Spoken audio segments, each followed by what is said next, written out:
Tonight, we're exploring a bunch of secret Johto facts that I bet you didn't know about. For those of you who've been joining us consistently, I want to thank you for being such an integral part of our channel. If you're falling asleep with us tonight, let me know in the comments how many nights in a row you've been here. And if this is your first night, just comment day 1. Now let's get back to the video. Close your eyes and let the steady rhythm of your breathing sync with the gentle lapping of waves against the jagged rocks of the Whirl Islands. Imagine a land where the morning sun paints the rooftops of ancient wooden pagodas in hues of burnt orange and soft gold, and where the air carries the faint, sweet scent of apricorn trees and incense. This is Johto, a region defined not just by its landscape, but by the weight of its history and the whispers of its many ghosts. It is a place where the modern world of radio towers and high-speed magnet trains exists in a fragile, beautiful tension with traditions that date back thousands of years. We often think of Johto as the neighbour to Kanto, a secondary chapter in a larger story, but if you look closer, you will find that Johto is the soul of the Pokémon world.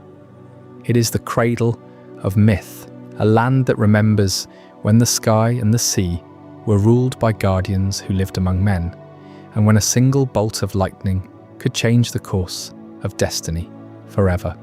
Tonight, we are stepping away from the frantic energy of the Pokémon League and the noise of the city streets. We are embarking on a journey through time and memory, drifting through the quiet corners of a region that feels like a living dream. We will wander through the shadowed groves of our ilex forest, where the protector of time itself is said to flicker in and out of existence like a stray thought. We will stand at the base of the Tin Tower and look up toward the heavens, searching for the shimmer of rainbow wings that haven't been seen in generations. We will explore the tragedy of the Brass Tower, feeling the heat of the flames that once roared through its timber and the cold, miraculous rain that followed, bringing with it a new kind of life. Johto is a region of second chances, of rebirth, and of the enduring bond between humans and the creatures of the wild. It is a place where a simple yawn from a slowpoke can end a years-long drought, and where the echoes of an ancient war still resonate in the ruins of a lost civilization. But why does Johto hold such a profound grip on our collective imagination? Why does the mere mention of New Barktown or the haunting melody of Ecruteak City evoke a sense of peace and nostalgia that few other places can match? Perhaps it is because Johto understands the value of silence. In a world that is always moving forward, Johto asks us to look back. It invites us to consider the stories we tell about the past and how those stories shape our present. The lore of this region is deep and layered, hidden beneath the surface of everyday life. It is tucked away in the dusty shelves of the world's oldest pharmacy in Cianwood, etched into the crumbling stones of the Synjo Ruins, and carried on the wind that blows across the tall grass where legendary beasts roam, forever out of reach. As you settle into your blankets and let the world outside fade into a dull hum, we will peel back these layers. We will uncover the secrets that the history books left out and the mysteries that even the most seasoned professors are still trying to solve. We will talk about the 3 nameless Pokémon who perished in a fire and were breathed back into life by a god of the sky, transformed into the embodiments of the lightning that struck, the fire that burned, and the rain that put it out. We will discuss the Silver Guardian who chose the isolation of the deep ocean over the conflict of the surface, waiting for a time when harmony might return. We will trace the footsteps of a young trainer who walked the path from the quiet shores of the east to the soaring peaks of the west, eventually standing on the summit of Mount Silver to face the ultimate shadow of the past. This is not just a collection of facts, it is an immersion into a world that feels as real as our own, yet far more magical. It is a journey meant to soothe the mind and spark the imagination, a slow descent into the heart of a region that honours its ancestors and respects the wild power of nature. Whether you are a lifelong traveller of these roads, or someone visiting the Johto region for the very first time, there is a seat for you by the hearth. The incense is burning, the kimono girls are beginning their dance, and the legends are waking up. Let the stories wash over you like a summer rain in Azalea Town. And let the mysteries of the past guide you into a deep and restful sleep. We're going back to where the wind blows from the beginning, back to the heart of the Johto region, to find the truth hidden in the shadows of the towers and the depths of the sea. 3 years have passed since you last stood victorious on the peaks of Kanto, watching Team Rocket scatter into the shadows after their defeat. The world feels quieter now, the echoes of those battles fading like distant thunder. Westward lies Johto, a land stitched to Kanto's edge, where rolling hills meet the sea, and ancient winds carry whispers from forgotten towers. Here, in the humble cradle of New Bark Town, a new dawn breaks, not with fanfare, but with the soft glow of a golden sunrise, painting the thatched roofs and winding paths in hues of amber and rose. As you step out from your home, the air crisp with the scent of dew-kissed grass and wildflowers swaying in the breeze. New Bark Town nestles on Johto's southeastern shore, a speck of serenity where the ocean's rhythm meets the land's gentle pulse. No towering gyms or bustling cities greet you yet, just the low hum of Pokémon stirring in the fields, Pidgey fluttering from nests, and Sentry peeking curiously from burrows. This is where every Johto journey ignites, a place designed to feel like the world's unspoiled beginning, far from Kanto's scars. Professor Elm's laboratory waits just down the lane, its windows aglow with the promise of discovery. Elm isn't like the professors you've known. His work delves into the profound mysteries of life itself, the miracle of Pokémon evolution and breeding. While Oak catalogued species and charted battles, Elm peers deeper into the hidden cycles that bind parent to child, egg to hatchling. In his cluttered lab, shelves groan under volumes of notes on how Chikorita curls into its leaf, Cyndaquil sparks its first flame, or Totodile snaps with nascent ferocity. He studies the alchemy of nature's clashing and merging, why some bonds evolve through stone or trade, others through the quiet nurture of eggs cradled in warmth. Eggs, that's the revelation Elm chases, a novelty born from Johto's windswept labs. Before this region, Pokémon appeared fully formed, ready for the fray. But Elm unlocked the egg's secret, proving these fragile shells hold the future. Vibrant life ticking away inside, synced to the world's own clock. Day turns to night outside his window, and so do the rhythms within. His research hints at something sacred. Breeding isn't mere replication, but evolution's poetry, where Ditto mirrors any form and parentage imprints traits that ripple through generations. You can almost hear the faint scratches from incubators, the pulse of potential waiting to burst free. One fateful morning, as that golden sun crests the horizon, Elm bursts from his door, glasses askew, clutching a parcel wrapped in mystery. "You there?" he calls to you, the quiet soul of New Bark Town, voice laced with urgency, yet softened by trust. You're no stranger to errands, but this one carries weight, a mystery egg entrusted to your care. Delivered from afar, its origins veiled, it hums with unspoken promise. Elm begs you to carry it north to Mr. Pokémon on Route 29's hills, a simple task that spirals into destiny. Why you? The silent protagonist, backpack slung over shoulder, eyes steady on the path ahead. No words needed, your steps speak volumes. Clutching the egg close, you venture forth, the wind tousling your hair as New Bark shrinks behind. Chikorita might nuzzle your leg, its vine-tail brushing grass blades, heavy with morning mist. Or Cyndaquil's back ignites in wary embers, casting flickering shadows on the trail. Totodile chomps playfully at pebbles, jaws echoing the egg's hidden vigour. This egg, you learn later, cradles Togepi, a baby unlike any other, hatched not from battle, but from the gentle rock of your journey. Elm's faith in you ignites Johto's badge quest. 8 trials ahead. Team Rocket's shadow lurking anew. Yet even in this sunrise hush, omens stir.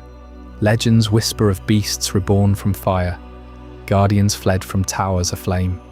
Suicune's silhouette might gleam on distant plains, drawn by pure hearts like yours.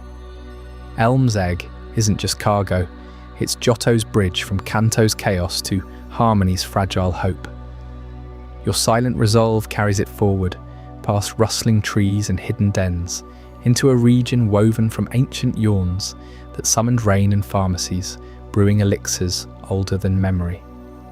And as your path veers westward, across the waves, you'll uncover the oldest pharmacy and the Cianwood legacy, a tale of enduring remedies and martial secrets that have healed Johto's wounds for centuries, pulling you deeper into secrets even Elm could scarcely imagine. As you set out from Professor Elm's sun-dappled lab in New Barktown, with the salty whisper of the sea growing stronger on the wind, your path through Johto begins to carve toward its wilder edges. The gentle meadows give way to craggy cliffs, and soon a ferry cuts through churning waves to deposit you on Cianwood Island, that defiant speck of land battered by the ocean's endless fury. Here, 500 years ago, the world's oldest pharmacy flung open its weathered doors, a beacon of endurance in a place where storms rage and isolation bites deep. Picture the scene in those early days. Settlers hacking out a foothold on sheer rock faces, their ships dashed against reefs, supplies rotting in the damp hold. Cianwood wasn't born of fertile plains or bustling trade routes. It was forged from necessity, a remote outpost clinging to Johto's southwestern fringe, like a barnacle to a hull. Storms howled for weeks, swallowing fishing boats whole, while fevers swept through huddled shacks from tainted water and relentless chill. Yet this pharmacy rose amid the spray, its stone walls quarried from the island's black basalt, roof thatched with storm-proof reeds woven tight by local hands. The healers who founded it drew from secrets older than the cliffs themselves. They boiled seawater kelp into salves that knit wounds faster than any modern tonic, distilled essences from corsola branches glowing faintly under moonlight to mend shattered bones, and steeped mill-tank milk with rare coastal herbs for elixirs that chased fever dreams away. No Pokeballs or high-tech labs here, just earthen jars bubbling over driftwood fires, recipes passed in hushed tones from master to apprentice. This wasn't mere medicine, it was survival etched into every vial, every poultice slapped onto a sailor's gashed leg, or a fisherman's storm-ravaged lungs. Yeah, through centuries of tempests that drowned entire fleets and quakes that split the shoreline, Cianwood endured because of this place. When mainland merchants turned away, deeming the voyage too perilous, the pharmacy turned inward. Locals learned to cultivate sea-salted gardens in windbreaks of piled boulders, harvesting wingle feathers for quill pens and ink from cuttlefish sacks to record their lore. Pokémon became unwitting allies, crabby shells ground into powders for grit against infection, mantine scales flaked for oils that soothed burns from lightning strikes. The islanders bartered knowledge over fish stew, trading cures for tales of shipwrecks, ensuring no ailment, from scurvy's black gums to the wasting cough of deep-sea divers, claimed them wholesale. Walk its creaking floors today, and the air hangs thick with brine and dried herbs, shelves groaning under 500 years of accumulated wisdom. Glass files catch the flicker of whale oil lamps, labels faded but legible in spidery script, stormroot tincture, for gales that shake the soul.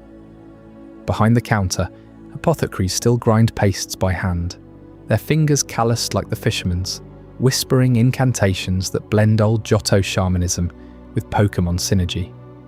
It's said the secret potion brewed here, carried across waves to Olivine's lighthouse, pulses with that same ancient vitality, reviving Ampharos when electricity failed and hope dimmed.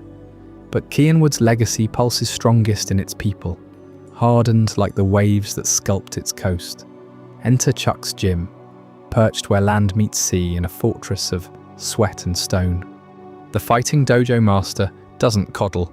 His training mirrors the island's brutal geography, rolling platforms that buck like storm-tossed decks, forcing you and your Pokémon to balance amid simulated gales from massive fans roaring overhead.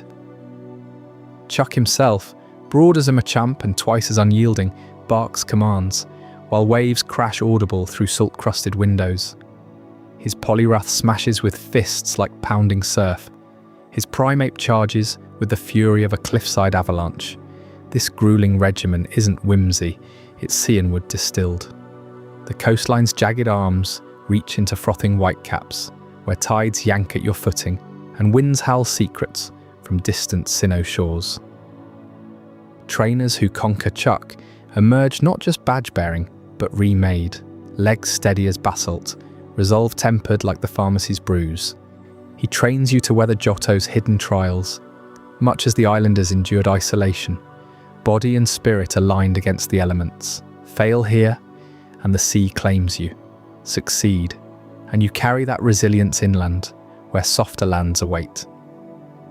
Generations have flowed through this cycle, pharmacy mending the broken from Chuck's dojo, dojo forging warriors to brave supply runs past Whirl Island's maelstroms. Even in Heart Gold and Soul Silver's expanded tales, whispers link Cianwood's healers to Lugia's silver depths, potions infused with a dive of the Guardian's calming aura to soothe rage in battling Pokémon. The air vibrates with it still.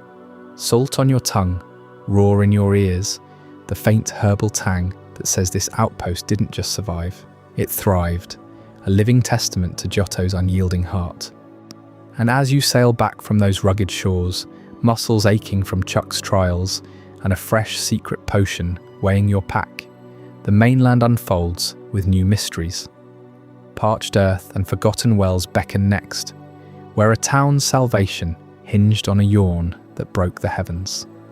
That's Chapter 3, The Drought of Azalea and the Slowpoke Mythos, a tale so strangely soothing you'll drift right into it. While Cianwood's healers brewed elixirs from the sea's bounty to sustain their isolated outpost 500 years ago, the mainland of Johto faced a peril far more insidious, a parched earth that cracked underfoot like shattered pottery, turning vibrant fields into dust bowls. 400 years back, Azalea Town stared into the abyss of oblivion during what locals still whisper as the Great Drought, a merciless stretch where the sun scorched the sky day after unrelenting day and rivers shrank to mere trickles of mud. You can almost feel it, that bone-dry wind whipping through the thatched roofs, carrying the faint, desperate bleat of Pokémon herds, migrating in vain search of water. Crops withered before they could sprout, berries shriveled on the vine, and the townsfolk huddled in shadowed homes, their lips cracked, eyes hollowed by thirst. Elders spoke of omens, the absence of slowpoke calls from the nearby well, a once reliable echo now silenced by the evaporation of their underground spring.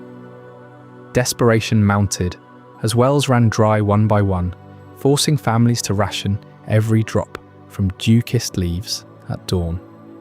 Children played not with sticks and stones, but with pebbles mimicking raindrops, while adults bartered their last possessions for rumours of distant streams.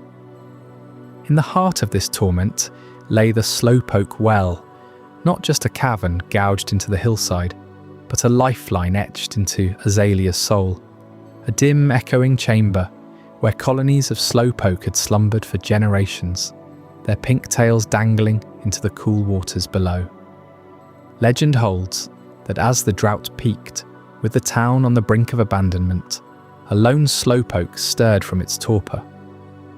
Eyewitness accounts, passed down through 4 centuries of oral tradition and etched into weathered stone tablets at the well's entrance, describe it emerging sluggishly, its vacant eyes blinking against the glare, before unleashing a yawn so profound it reshaped the heavens. That yawn wasn't mere laziness, oh no, it was a phenomenon woven into the very biology of Slowpoke, a slow-evolving marvel whose physiology defies easy explanation. When a slowpoke yawns, it expels a burst of psychic energy laced with latent moisture particles, drawn from the humid microclimates they cultivate in their watery habitats. Scientists in modern labs, poring over specimens from Azalea, have measured it. The yawn triggers atmospheric condensation on a localized scale, seeding clouds with hyperdense vapor that spirals into rain-bearing formations. Imagine the air thickening, humidity spiking unnaturally as the slowpoke's breath interacts with drought-stale winds, nucleating droplets that swell and darken the sky from horizon to horizon. One yawn became the catalyst. Witnesses claimed the heavens split open that fateful afternoon, the torrents cascading in sheets that filled barrels overnight and revived the ilex forest's thirsty roots. But it didn't stop there. The slowpoke's kin joined in, their synchronized yawns amplifying the effect into a deluge that lasted weeks, transforming Azalea's barren expanse into a lush haven. Rain hammered the rooftops like 1,000 grateful drums. Streams roared back to life, and the well overflowed with fresh spring water, bubbling as if the earth itself exhaled in relief. From that moment, the town revered these dozing guardians, dubbing them rain callers, and vowed eternal protection. Yet the well's sanctity runs deeper than gratitude. It's a monument to survival's fragile thread, treated not as a mere cave for tail-harvesting grunts, but as a pulsing womb of the town's endurance. Cut a slowpoke's tail today, and it regenerates. Sold in markets for its medicinal zing, but 400 years ago, such acts were taboo, punishable by exile into the drought-scarred wilds.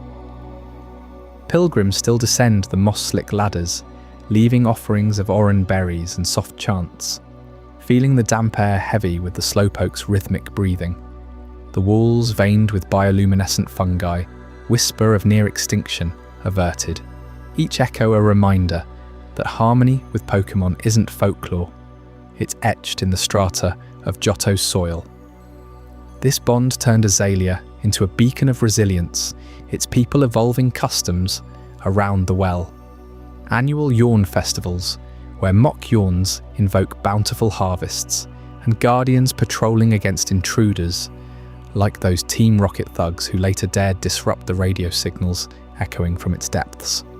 The slowpoke mythos endures because it's no myth at all. It's biology entwined with destiny, a yawn that quenched an empire's thirst and bound a town to its subterranean saviours forever. As Azalea's rains replenished Johto's heartland, the region's pulse quickened toward grander cultural crossroads, where towers pierced the mist and dances summoned spirits of old. In our next chapter, Ecruteak City, the cultural heart of Johto, we'll uncover the twin spires that birthed legends from ashes, secrets that will leave you yearning for the harmony hidden in their shadows. As the rains finally broke over Azalea Town 400 years ago, carried on the tail of that fateful slowpoke yawn, travellers pressing northward through Johto's winding paths would soon find themselves drawn to a city unlike any other. Ecruteak City rises like a living tapestry of tradition, its streets whispering secrets of ceremonies that have echoed for generations. You step through gates framed by lanterns that sway gently in the evening breeze, their paper skins glowing with the soft flicker of candlelight. Here, architecture doesn't just shelter, it performs. The dance theatre stands at the heart of it all, a structure carved from dark polished wood and tiled roofs that curve upward like the wings of a phoenix. Its design pulls straight from the ancient performance halls of Japan, those intimate kabuki stages where every beam and balcony was built to amplify the dancer's grace, to make the mortal body seem touched by spirits. Low ceilings draw your eyes to the performers below, while hidden walkways above allow ethereal entrances, as if the very walls conspire to blur the line between audience and otherworld. Inside, the air hangs thick with incense, sweet and smoky, mingling with the faint rustle of silk. The kimono girls emerge one by one, their robes flowing in patterns of crimson, gold and indigo, colours said to mirror the feathers of Ho-Oh itself. Each girl embodies an element. Their dance is a ritual passed down through bloodlines, unbroken for centuries. The lead dancer, cloaked in the deepest purple, moves with steps that trace the wind's invisible paths, her fans slicing the air to summon visions of roaming thunder.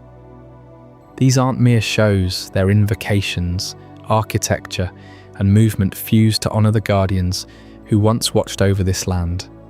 Watch how the theatre's central platform, raised on sturdy cypress pillars, rotates subtly underfoot, echoing the turning seasons of Johto's lore.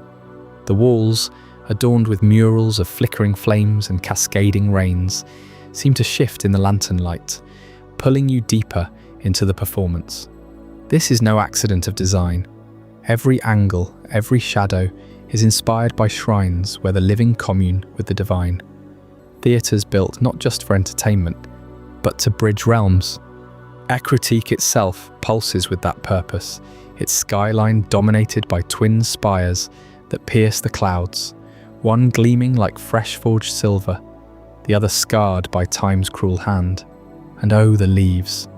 As you wander the city's perimeter, a peculiar hush falls over you. Maples and ginkgos line the outer paths, their branches heavy, with foliage trapped in eternal autumn, crimson and amber leaves that drift lazily downward, yet never quite touch the earth. They hover, caught in an unseen current, swirling in lazy eddies around the walls, as if held aloft by the breath of legends long departed. Locals speak of it in hushed tones, a blessing from the tower guardians, a veil that separates Ecruteak from the chaos beyond, where the wind howls unchecked. Step closer and you feel it, a subtle warmth in the air, and a faint chime like distant bells, as if the leaves themselves are whispers from the divine, reluctant to surrender to the ground. This suspension of nature mirrors the city's greater role. Ecruteak doesn't merely exist in Johto, it anchors the region to something higher. The Tin Tower, radiant and unbroken, channels the rainbow hues of dawn, a beacon for Ho-Oh's return. Beside it, its fallen twin tells of loss, yet even in ruin, it draws the eye upward. The kimono girls' dances culminate here, their final poses facing the spires, fans held high to plead for harmony between humans and Pokémon. Through these rituals, Ecruteak becomes the thinnest veil between your world and theirs, mortals invoking rain, fire and lightning in steps that echo ancient pacts. Feel the floorboards creak under the rhythm of bare feet, or hear the silk hush against skin, and suddenly the legends don't roam as strangers. They circle just beyond sight, waiting for the right call. Scholars pore over scrolls in the city's hidden archives, tracing how these traditions wove into Johto's founding myths. The theatre's beams, hewn from trees felled under specific lunar phases, are said to resonate with elemental energies, amplifying the dancer's intent. One kimono girl, in Tales from the Heart Gold era, even summoned a pure-hearted Suicune with her flawless performance, the beast's crystal mane shimmering in the moonlight, filtering through paper screens. It's this alchemy of place and practice that positions Ecruteak as Johto's soul, where the everyday brushes the eternal and autumn's grasp defies winter's pull. Yet for all its grace, shadows linger in those hovering leaves, hints of a fracture that once rent the sky. The harmony you sense now was hard-won, born from catastrophe. To uncover how the brass tower fell and unleashed forces that reshaped Johto forever, join me next in Chapter 5, The Tragedy of the Brass Tower, yet towering over Ecruteak's dance theatre, where the kimono girls weave their timeless rituals between earth and ether. The brass tower once gleamed like a beacon of unyielding brass, its spire piercing the clouds as if daring the gods themselves. Built to rival the sacred Tin Tower across the way, it symbolized humanity's bold grasp at divinity, housing Pokémon drawn to its warmth and height during storms. But on that cataclysmic night, long before the songs of harmony echoed in the theatre below, a single bolt from the heavens turned ambition to ash. The air hung heavy that evening, thick with the scent of impending rain, as dusk bled into twilight, over Ecruteak. Villagers huddled in their homes, lanterns flickering against the gathering dark, while the twin towers stood sentinel on the skyline.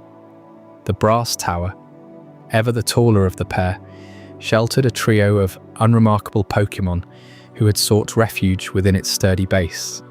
No trainers claimed them, no legends whispered their names. They were simply wanderers, drawn by instinct to the promise of safety amid the rising wind.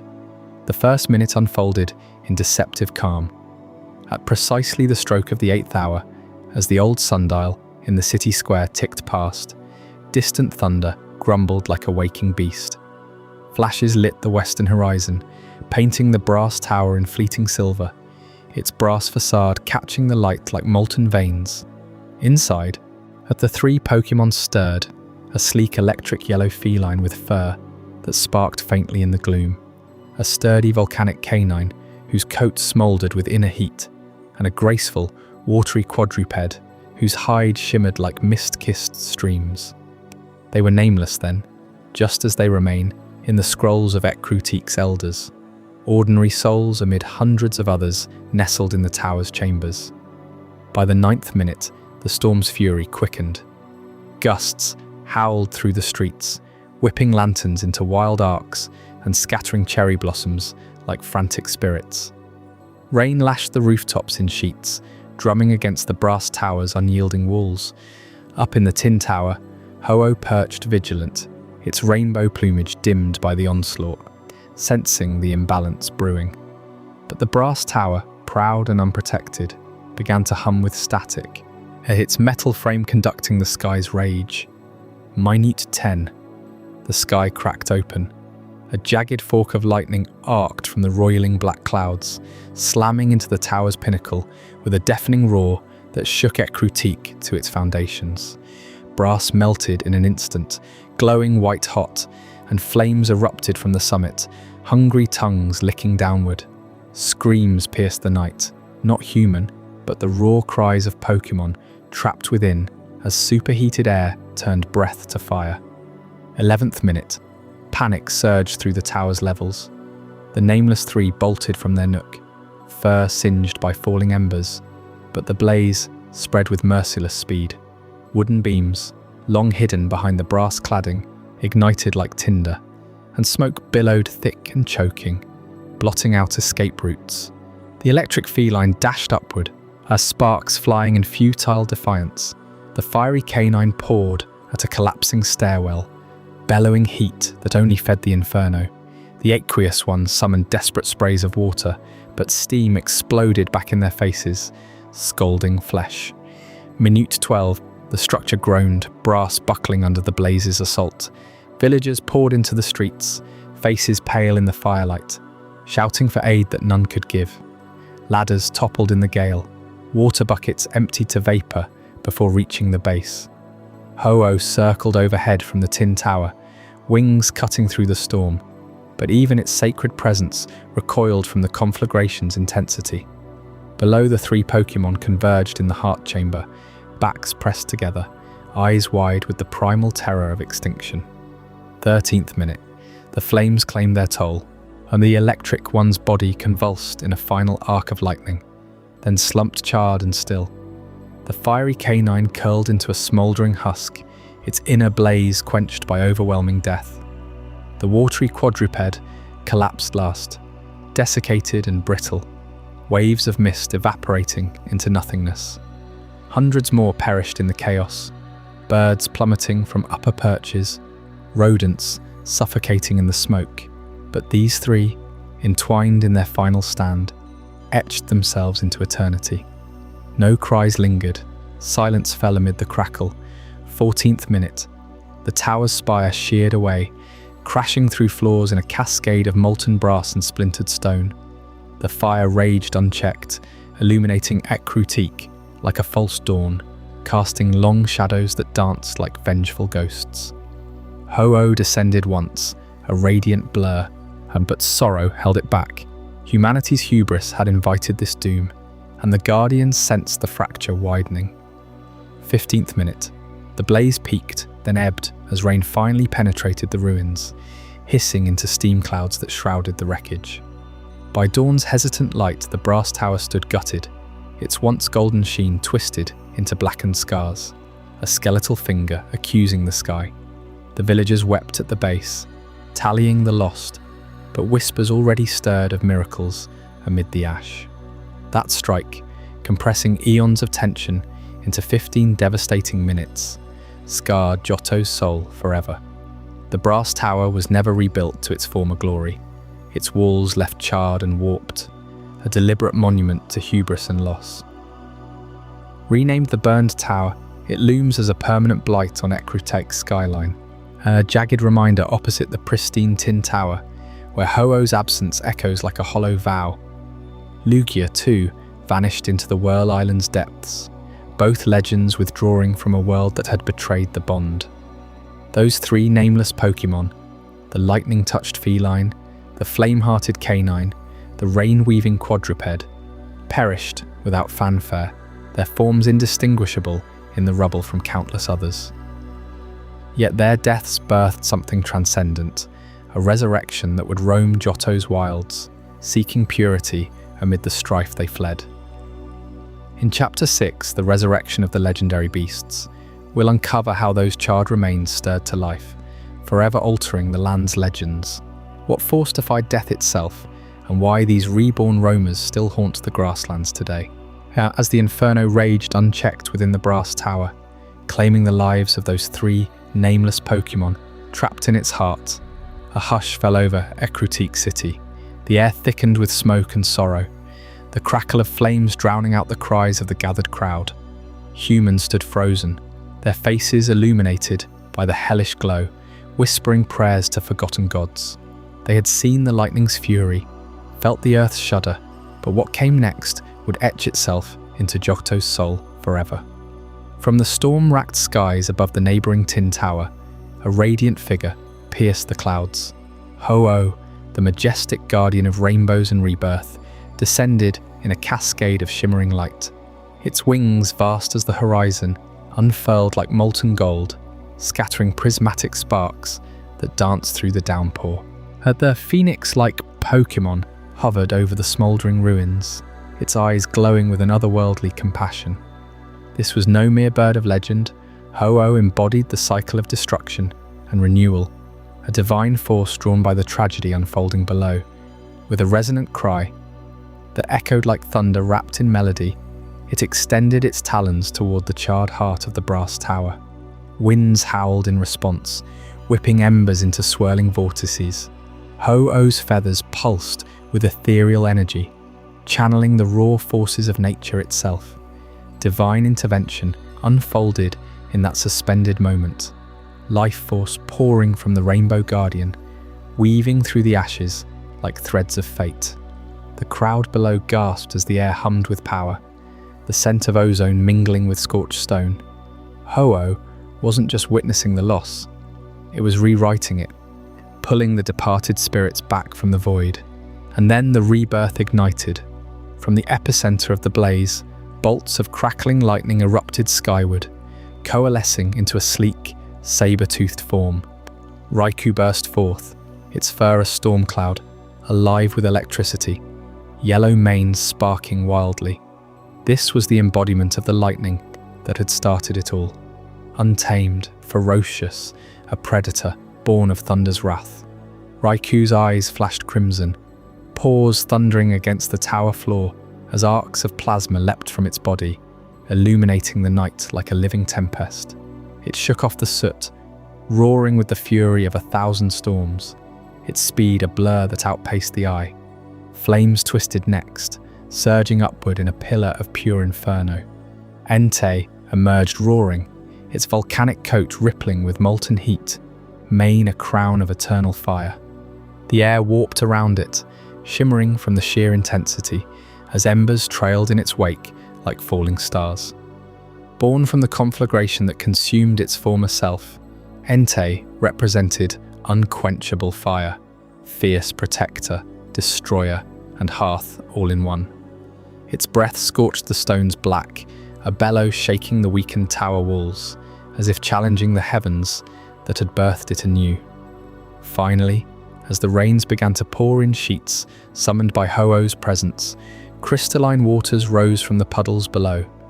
Suicune materialized in a graceful arc, its icy blue form sleek and serene, twin ribbons flowing like rivers.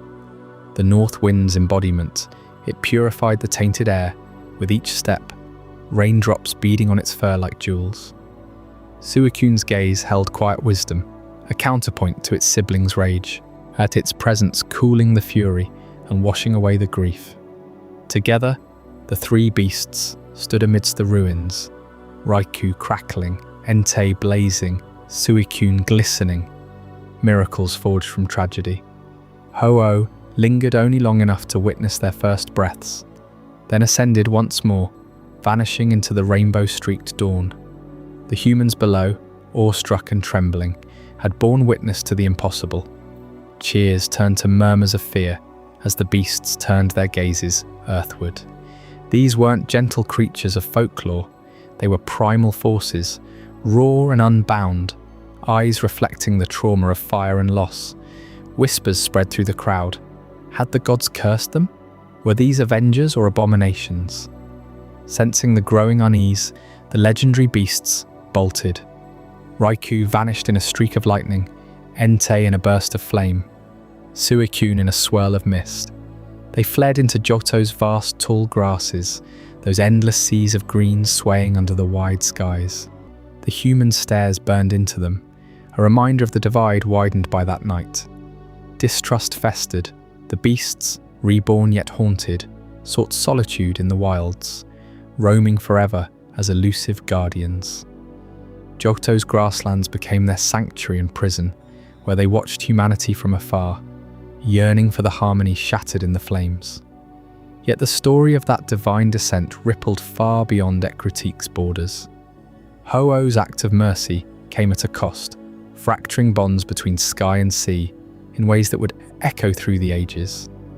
What schism tore the Guardians apart next, leaving Johto adrift in longing?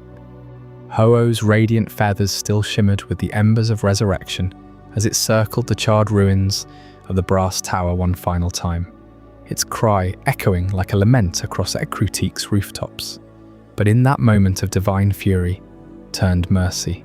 Another shadow stirred beneath the waves far to the east, a presence as ancient and inseparable from Ho-Oh as the horizon binds sky to sea. Long before the lightning claimed the brass tower, Johto knew harmony under the wings of twins. Ho-Oh, the phoenix of rainbows, perched eternal atop the golden spire of the tin tower, and Lugia, the silver leviathan, guardian of the deeps, whose domain mirrored the brass tower's silhouette against the crashing surf. They were not rivals but counterparts, their powers woven into the very breath of the land. Ho-Oh commanded the updrafts that painted the heavens in arcs of crimson, gold and violet, summoning storms to nourish the fields or parting clouds to reveal the sun's forgiving light. Its wings, vast as temple sails, beat rhythms that coaxed wildflowers to bloom and rivers to swell with life-giving promise. Lugia, in turn, ruled the abyssal heart of Johto's eastern shores, its form a colossal fusion of dragon and diver, scales gleaming like polished moonlight on midnight waves. From the shadowed crevices of what would become the Whirl Islands, it quelled tempests with a single psychic pulse, its eyes glowing with the cold fire of contained oceans. Together, they balanced the world, Ho-Oh's fire-tinged gales lifting mist from Lugia's roiling depths, Lugia's tidal songs cooling Ho-Oh's solar flares. Fishermen in Cianwood whispered of days when rainbow bridges touched the sea foam, and entire villages gathered at cliff edges to witness the duo's aerial ballet, where silver wings sliced through rainbow veils, birthing auroras that lit the night like forgotten stars. Ecruteak sages etched their bond into tower stones, calling them the dive and the soar, pillars of Johto's fragile equilibrium. Ho-Oh ensured the skies wept or laughed in season, while Lugia anchored the seas against chaos, preventing the undercurrents from swallowing coastlines whole. Children grew up tracing their forms in cave murals, tales of how Lugia's roar once parted whirlpools to save stranded ships, or Ho-Oh's tail feathers igniting eternal lanterns in storm-swept nights. This was no mere legend. It pulsed in Johto's soil, and in the way winds carried salt spray inland, and waves mirrored celestial hues.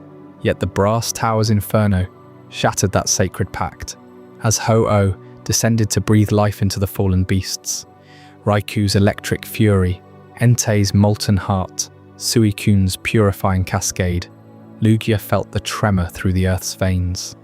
From its oceanic throne, it sensed the imbalance, human folly igniting divine wrath, the beasts reborn but restless. Johto teetering on oblivion's edge.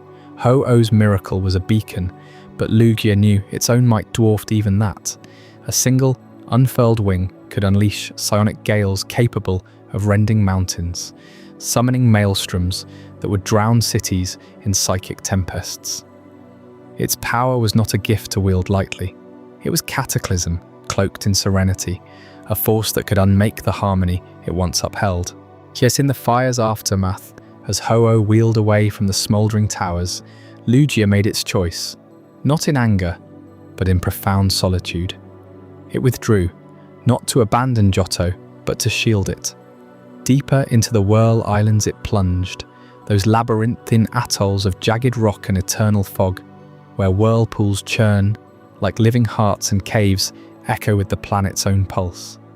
There, amid bioluminescent depths and coral cathedrals, Lugia coiled its immense form, wings folded tight against the crushing pressure, a self-imposed vigil. Legends speak of its eyes piercing the gloom, watching the surface world through veils of spray, intervening only when imbalance threatened total ruin, like the gales it later summoned to humble overreaching ships, or the psychic barriers it raised against invading shadows. Ho-Oh too vanished into the ether, and its rainbow trail fading like a promise unkept. No longer did prismatic wings grace the Tin Tower's pinnacle. No silver silhouette crested the waves at dawn. The schism was complete, sky and sea divided, their twin guardianship reduced to echoes in the wind. And then, silence fell over Johto, a hush deeper than any drought or storm. The air grew heavy, stripped of those vibrant displays that once heralded prosperity. Fishermen scanned empty horizons, their nets heavy only with doubt. In Ecruteak, the towers stood as hollow sentinels, their bells tolling without answer, while grasslands whispered of absent guardians. Rainbows became rare omens, glimpsed only in fleeting sun showers, and the sea's song turned mournful, waves lapping shores with unspoken grief. Villages that once feasted under dual skies now huddled by hearth fires, sharing stories of the vanished wings, their absence a wound that reshaped Johto's soul. Nature itself seemed to pause, waiting for the twins' return, as if the land held its breath in perpetual twilight. This void lingered for centuries, a quiet era where humans and Pokémon navigated fragile peace without celestial oversight, the beasts roaming as nomadic reminders of loss. Yet whispers persist of Lugia's watchful gaze from the depths, and Ho-Oh's distant calls urging reunion. The schism endures, a rift in Johto's firmament, pulling at the threads of fate. But as we trace these fractured legends further, shadows of even older intersections emerge, places where Johto's story collides with forgotten worlds beyond its borders. Stay with me as we uncover Chapter 8, the Synjo Ruins, a forgotten intersection, but where ancient ruins guard secrets that might just bridge sky, sea, and something far more primordial. As the echoes of Ho-Oh's radiant wings faded into legend, and Lugia retreated to the churning depths of the Whirl Islands, Johto's guardians turned their gaze inward, leaving behind a fractured harmony that whispered of deeper connections across the seas. But what if those whispers carried further, to distant pillars piercing the clouds in another land? Deep within the remakes of Heart Gold and Soul Silver lies a hidden chamber, the Synjo Ruins, where the stones themselves pulse with an architecture that defies the maps we know. Carved from obsidian black rock veined with glowing quartz, these ruins emerge only through a special event, accessible via a dimensional rift unlocked by the azure flute's melody. Step inside, and the air thickens with the scent of ancient incense, walls etched with murals of clashing titans, beasts of storm and shadow locked in eternal vigil. Scholars have pored over these designs, noting uncanny parallels to Ecruteak's twin towers. The brass tower's charred silhouette, once home to the nameless Pokémon reborn as Raikou, Entei and Suicune, mirrors the jagged spires here, while the tin tower's elegant ascent evokes a forgotten twin. Both sites stand as conduits, ladders between earth and ether, where lightning once scorched Johto's heart, and now, in Synjo, time itself bends. Yet the true bridge spans not just form, but function. Turn your eyes to Sinnoh's spear pillar, that lofty plateau shrouded in perpetual mist, where Cyrus once invoked Dialga and Palkia to unmake the world. At the pillars there, crystalline monoliths, humming with spatial distortion, echo the Synjo Ruins central altar, a dais ringed by 4 plinths that cradle the elemental plates of Arceus. In Ecruteak, the kimono girls weave their dances to honor Lugia and Ho-Oh, silk kimonos swirling like captured auroras. Here in Synjo, those same performers return, their steps transformed into a ritual far more potent, a choreography that summons not guardians of sky and sea, but the progenitors of reality. Picture the scene unfolding in the ruins' heart. The kimono girls, descendants of Ecruteak's ancient troop, assemble under a canopy of fractured starlight filtering through ceiling cracks. They bear the lustrous globe, silver feather, and adamant crystal, relics pulsing with primal energy. As flutes trill a haunting melody reminiscent of the bell tower's chimes, their dance begins. Slow, deliberate sways mimic the flow of time's river, arms arcing like spatial rifts tearing open, feet stamp in unison, invoking the thunder of creation's dawn.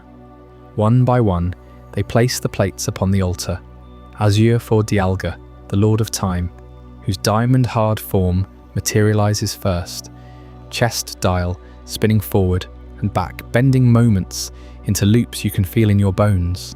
Then Palkia, pearl-scaled sovereign of space, erupts in a cascade of warping dimensions, its arms stretching to fold the ruins' walls like paper. Finally, with the ritual's crescendo, a synchronized leap that sends ripples through the stone. Giratina surges from the shadows, its ghostly wings unfurling like antimatter veils, her red-black eyes gleaming with the void's hunger. These are no mere Pokémon.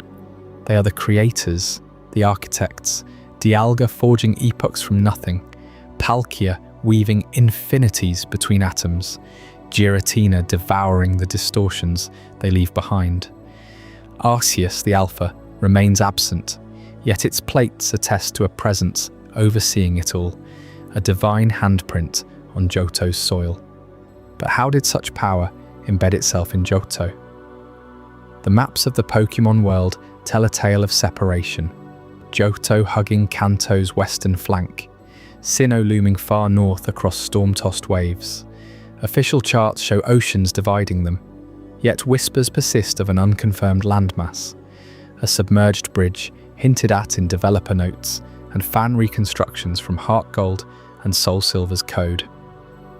Dive into the game's data files, and coordinates flicker. Synjo Ruins positioned ambiguously, linking Ecruteak's longitude to Spear Pillar's latitude, as if tectonic shifts or divine cataclysm hid a continental spine. Ancient tribes, perhaps precursors to Johto's sages and Sinnoh's lake guardians, traversed this phantom isle, ferrying rituals across what is now fathomless blue. Feel the weight of that mystery, the ruins' floor worn smooth by feet that predated the burned tower's blaze, vibrating faintly as if the landmass stirs below. Murals depict processions, robed figures clutching plates, crossing vine-choked causeways toward a glowing nexus where time and space collide. Was this the cradle where Arceus first delegated its creations?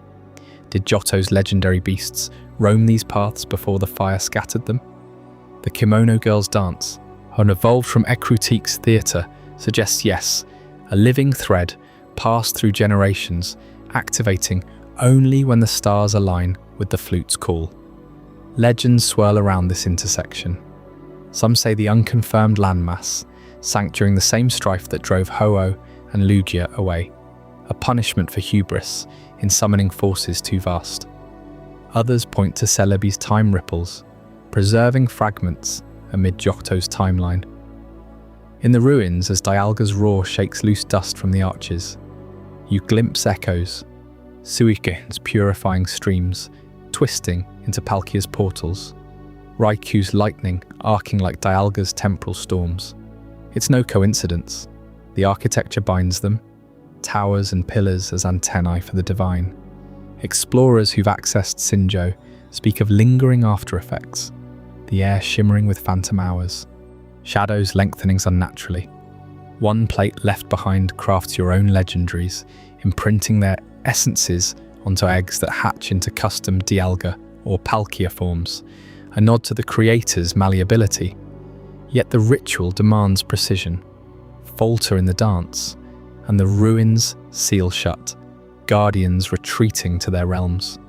This forgotten intersection challenges everything we assume about Johto's isolation. Ecruteak was never an endpoint, but a waypoint on a grander web, where spear pillars' winds whisper to brass towers' ashes, and the kimono girls bridge worlds with every graceful turn. As the summoned titans clash in holographic fury above the altar, Dialga's steel claws rending time, Palkia's claws folding space into knots, Giratina's maw swallowing the chaos. The true scale dawns. Johto cradles secrets that span regions, epochs, creations. And as these visions fade, leaving the plates cool upon the stone, a shadow lingers from beyond Johto's borders, a 3-year gap where Kanto's unresolved echoes creep back in. In our next chapter, The 3-Year Gap, Kanto's Shadow, we'll uncover how those distant triumphs cast long, inescapable tendrils into your Johto journey, pulling heroes across familiar peaks with mysteries that demand answers, while the Synjo Ruins hold echoes of rituals that summon the very architects of time and space, drawing threads from Johto's towers to Sinnoh's pillars, a far more immediate shadow stretched across the regions just 3 years before your own journey in Johto began. Red's triumph over Blue at the Indigo Plateau didn't just crown a new pinnacle of trainer prowess, it unleashed ripples that reshaped the shared world of Kanto and Johto forever. Picture the hush that fell over Kanto in those waking hours after the battle. The air still hummed with the echoes of Pokeballs snapping shut, the crowd's roar fading into stunned silence as Red stood unchallenged, his silhouette etched against the Plateau's vast arena. Blue, the once unyielding rival, walked away humbled, his dreams of supremacy deferred. Lance assumed his role as champion with quiet resolve, but the true victor vanished into the mists of Mount Silver, leaving a void that nature itself seemed eager to fill. Peace settled like morning dew over Fuchsia City and Pallet Town. Team Rocket's remnants scattered, Giovanni's empire in tatters. Gym leaders rebuilt their arenas, professors pored over data from the crisis, and everyday trainers chased badges under clearer skies. Yet beneath this calm, the land stirred. The mountains that formed the jagged spine between Kanto and Johto, those ancient barriers of granite and mist, began to whisper secrets of movement. You see, those peaks weren't impassable walls, but living corridors, porous with hidden passes and windswept trails where wild Pokémon had long tested their boundaries. In the wake of Red's victory, with human strife quelled and habitats recovering from Rocket's meddling, species long native to Kanto felt the pull of untamed frontiers. Pidgey flocks wheeled higher, scouting Johto's rolling plains from above, their wings catching thermals that carried them over Silver Cave's treacherous drops. Rattata and their Raticate kin scurried through underbrush tunnels, drawn by the scent of richer berries in Azalea's lush groves. Even the proud birds of prey, like Firo and Spearow, migrated in waves, heard their cries echoing through the night as they claimed new perches in Johto's cliffs. water dwellers weren't spared. Magikarp schools surged up rivers that fed from Kanto's coasts, leaping waterfalls to populate Johto's serene lakes, where they evolved into the fierce Gyarados guardians of hidden coves. This wasn't mere wandering, it was a grand migration, a natural reclamation, spurred by the fragile harmony Red's feats restored. Butterfree swarms danced across the border under moonlit skies, pollen dusting. The wildflowers of Route 29 like golden snow. Oddish and Bellsprout rooted in foreign soils overnight, their vines twisting toward Johto's sun-dappled forests. Ground types burrowed fresh paths beneath the mountains, Venonat and Paras blending into the humid caves of Dark Cave, their bioluminescent glows joining the Zubat colonies already thriving there. Trainers in New Barktown spoke in hushed tones of sightings, coughing drifting lazily from Celadon's factories into Goldenrod's outskirts, their toxic trails marking the influx. The shared border, once a vague divide on maps, blurred as ecosystems intertwined, Pokémon adapting to Johto's softer rhythms, its ancient energies calling them home. Professor Oak noted it in his journals, scribbling furiously about how Kanto's hardy survivors brought vigor to Johto's quieter wilds, enriching the badge quest that awaited Ethan, Chris, or Lyra. But no change cut deeper than the fate of Kanto's Safari Zone, that sprawling sanctuary in Fuchsia, where rare beasts roamed free for gold-purchased glimpses. For years, Baoba had presided over it like a king, his booming laugh greeting visitors as they clutched their safari balls, dodging stampeding Tauros and elusive Kangaskhan. Yet disaster crept in silently. Overcrowding from escaped experiments, perhaps echoes of Mewtwo's shadow or Rocket's sabotage, strained the fences. Habitats eroded under relentless trainer traffic, rare species fleeing into the wild or perishing from neglect. By the third year, the gates rusted shut for good. The collapse was official, whispers say, when a massive Dratini outbreak breached the walls, scattering jewels of biodiversity into oblivion. Baoba, heartbroken but unbowed, packed his weathered hat and ledger, his eyes turning westward. Johto called to him, its untamed plains promising rebirth. He crossed those same migrating trails, Pokémon brushing past his boots, as if guiding him. In the Cianwood outskirts, amid crashing waves and cliffside winds, he staked his claim. The new Safari Zone rose from the earth, grander than before, expansive fields where exotic finds like Scyther sliced through tall grass, areas teeming with Kangaskhan pods and Dratini pools, shimmering under perpetual mist. Baoba's voice boomed anew, challenging visitors to capture without battling, preserving the thrill amid Johto's rugged beauty.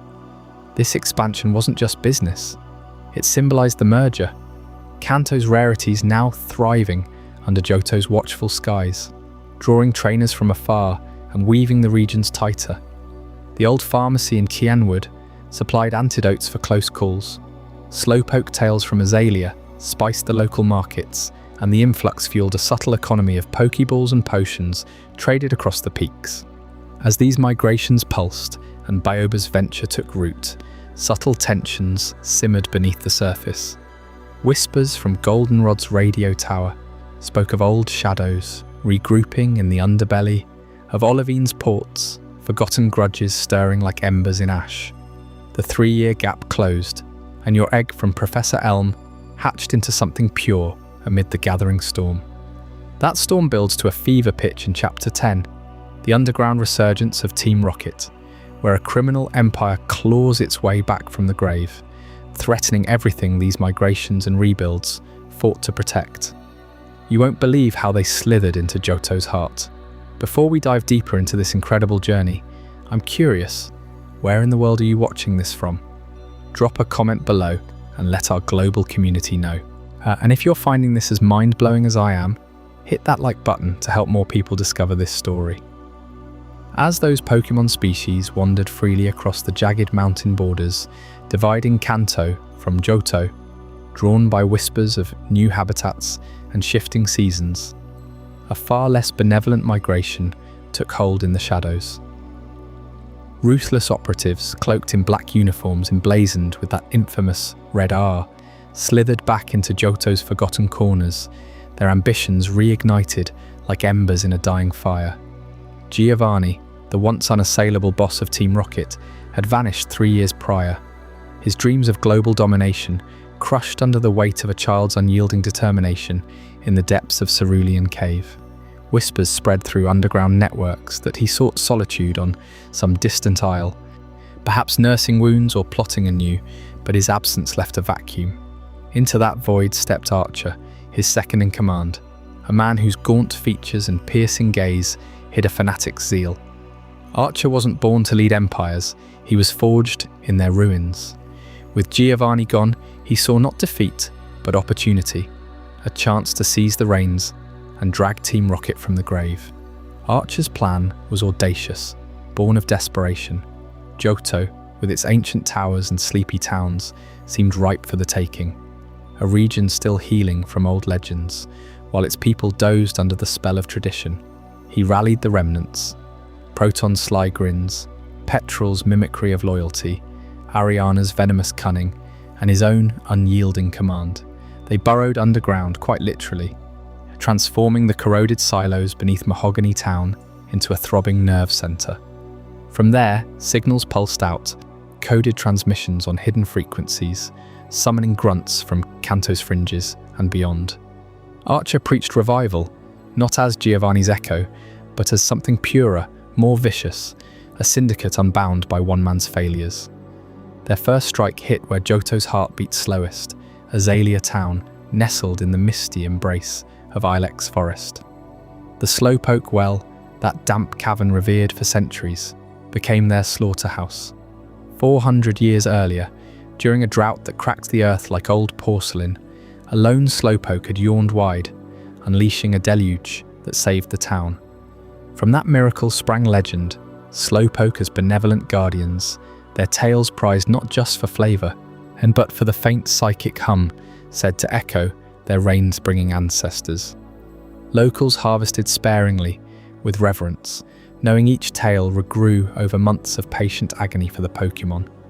Team Rocket saw no such poetry. To them, slowpoke were merchandise. Grunts descended into the well's gloom, the air thick with the mineral tang of groundwater, and the faint, drowsy bleats of the pink drowsers curled along ledges. Axes flashed in lantern light, severing tails with mechanical precision, while the victims writhed, their psychic cries muffled by the stone. Crates brimmed with the wriggling prizes, shipped to black market chefs who paid fortunes for the succulent rarity. Archer justified it coldly. Demand drove profit, and profit rebuilt the empire. But morality twisted in the murk. What right had humans to exploit a legend's legacy? These slowpoke weren't wild pests. They were woven into Azalea's soul, their yawns once a symphony of salvation. Now, blood slicked the pools and the well's echoes turned to laments, a desecration that rippled through the region's folklore like poison in a stream. Yet Archer dreamed bigger than mere butchery. He coveted control over evolution itself, twisting nature's rhythms to his will. Deep in their mahogany lair, technicians hunched over consoles, fine-tuning radio waves on clandestine frequencies, signals too subtle for casual ears, but devastating for Pokémon biology. The testbed, the Lake of Rage, that churning expanse north of Mahogany, where Magikarp schooled in glassy fury under storm-tossed skies. These signals, broadcast from disguised transmitters hidden in the pines, pierced the water like invisible harpoons. Magikarp, those resilient drifters, convulsed as their cells rebelled, forcing premature evolution into raging Gyarados, scales erupting in crimson frenzy. Picture the lake at midnight, waters boiling under moonlight, the air electric with howls that shattered the night's hush. One Gyarados, larger than lore foretold, thrashed Cianwood, hyper beam scorching the horizon, a beacon of Archer's hubris. He exploited Johto's legends ruthlessly, not just Slowpoke's tale, but the primal forces they embodied. Rain, rage, rebirth. Rockets aimed to weaponize it all, flooding markets with evolved beasts for sale, or worse, an army to reclaim Kanto. Archer paced his silo command, maps flickering under red lights, convinced this surge would hail Giovanni's return. But cracks formed, grunts whispered of Celebi's meddling, and that forest sprite who unravelled time itself to thwart their radio tower takeover in Goldenrod. The resurgence spread like roots through soil, disguises in the radio tower, spies in Ecruteak's dance halls, shipments vanishing into Cianwood's fog-shrouded shores. Johto's harmony frayed at the edges, ancient guardians like the roaming beasts, sensing the discord. Archer's desperation peaked as badges gleamed on a new hero's chest. Ethan, or perhaps Chris or Lyra, drawn into Elm's errand, only to unearth the rot. In Slowpoke Well, a chopped tail twitched on the cave floor, psychic pain calling for justice. At the lake, that aberrant red beast signalled the breaking point, and it all converged at the Lake of Rage, where one colossal red Gyarados would rise to challenge the shadows forever.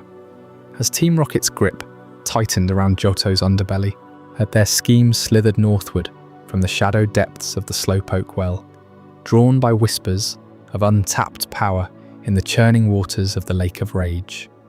Archer's lieutenants, hungry for dominance, set their sights on Mahogany Town's frozen fringes, where the lake's surface often mirrored the stormy skies above. But what began as a ploy for control spiraled into something far more grotesque, a violation of nature itself. Picture the lake on that fateful evening, its waters usually teeming with sleek Magikarp, darting like silver flecks beneath the ripples.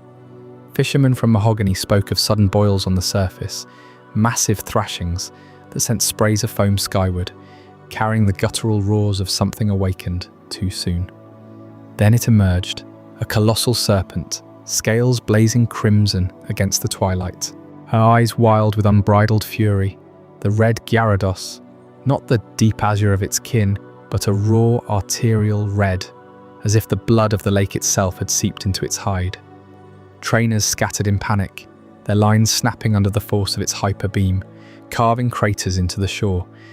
This wasn't a mere shiny variant born of genetic whim.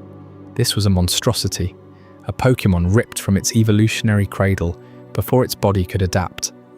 Delve deeper into the horror, and the truth uncoils like a serpent in the depths. Magikarp, those humble fish enduring cycles of weakness before their explosive transformation, undergo a metamorphosis that rewrites their very essence. Their scales shift hue gradually, from silvery vulnerability to the armoured blue of Gyarados, and a process timed by nature's unerring clock, often triggered by environmental stress or battle's edge. But Team Rocket, in their arrogance, meddled with radio waves pulsing from hidden transmitters around the lake. These signals jammed Pokégear frequencies across the region, drowning out calls for help, while overloading the Magikarp horde with artificial stimuli. Forced evolutions erupted en masse, but the red Gyarados stood apart. Its change hit prematurely, scales locked in a juvenile red phase, unprepared for the surge of power flooding its veins. Imagine the agony, the bones elongating in spasms, muscles tearing and reforming under skin that couldn't stretch or pigment fast enough. It rampaged not from malice but from torment, a living testament to evolution perverted, and its roars echoing the silent screams of every Magikarp twisted in the water below. Word of the beast spread like wildfire through Mahogany's snow-dusted streets, reaching the ears of one man who knew the weight of draconic fury all too well. Lance, the dragon champion, guardian of Blackthorn's ancient lineage. From his eyrie in the Elite Four's halls, he'd been tracking anomalies, Pokégear static, garbled transmissions, bleeding with unnatural interference. His Dragonites soared over Johto's peaks, Crobats slicing through blizzards, drawn to the lake's chaos. Lance arrived as the red Gyarados coiled for another assault, its tail fin slicing waves like a scythe. With calculated precision, he unleashed his own dragons, not to slay, but to subdue, his voice cutting through the din, a command laced with the authority of the Dragon Clan. those veiled keepers of worm lore stretching back to Johto's primal mists. As the beast thrashed against Dragonite's coils, Lance's gaze pierced the mist-shrouded hills toward Mahogany, sensing the rot festering beneath. His pursuit led underground, past the gym's deceptive facade, where Price masked his own secrets, into a labyrinth carved from ice-veined rock. Team Rocket's hidden base sprawled like a festering wound under the town, a warren of humming generators, caged Magikarp writhing in electrified tanks, and corridors slick with leaked chemicals. At its heart pulsed the evolutionary inducer, a grotesque machine of antennae and throbbing capacitors, broadcasting waves that hijacked the very DNA of Pokémon. Technicians in shadowed hoods monitored dials spiking into the red, their logs detailing success rates amid notes on failed subjects. Gyarados that burst from overexertion, their red scales peeling like burned flesh. Lance moved like a shadow among them, his dragons dismantling guards with thunderous sweeps, uncovering data streams, linking back to Archer's radio tower ambitions. This wasn't mere poaching, it was an assault on the evolutionary order, a bid to mass-produce rage-fueled armies, scales be damned. The cruelty of the inducer lingers in every detail Lance unearthed, vats where Magikarp convulsed under pulsed frequencies, their eyes bulging as genes unraveled prematurely. One log described the red Gyarados as the pinnacle, a prototype survivor, its aberrant colour a badge of the device's savagery, forever scarred by evolution's theft. Lance destroyed it all, of flames from his Charizard licking the machinery into slag, but the echoes persisted, the lake's waters forever tinged with the memory of that crimson horror. As he emerged into Mahogany's chill, the Dragon Clan's oaths burned in his mind, a reminder that Johto's guardians watched from the shadows, ready to strike against such abominations. And yet Lance's path didn't end there. Deeper into the northern wilds, beyond Mahogany's Veil, lay trials that tested not just strength, but the soul's alignment with draconic will. In Chapter 12, The Dragon's Den and the Blackthorn Trials, you'll witness the rituals that forge true masters, where one wrong step summons judgment from the abyss itself. Lance's pursuit of the rogue signals didn't end at the Lake of Rage. It pulled him straight back to the frozen heart of his own lineage, the Blackthorn clan, where the air hangs thick with mist and the ground trembles under the weight of ancient scales. You can almost feel the chill as you approach Blackthorn City, Johto's northern sentinel, perched on the edge of a jagged world. Towering peaks claw at the sky, their slopes dusted in perpetual frost, while the city itself huddles against the wind like a fortress forgotten by time. This isn't a place for wanderers. For generations, the Blackthorn clan has guarded these heights, their bloodline intertwined with the dragons they revere. They turned inward long ago, sealing themselves off from the bustling lowlands of Johto, convinced that only those attuned to the primal fury of dragon types could claim a place among them.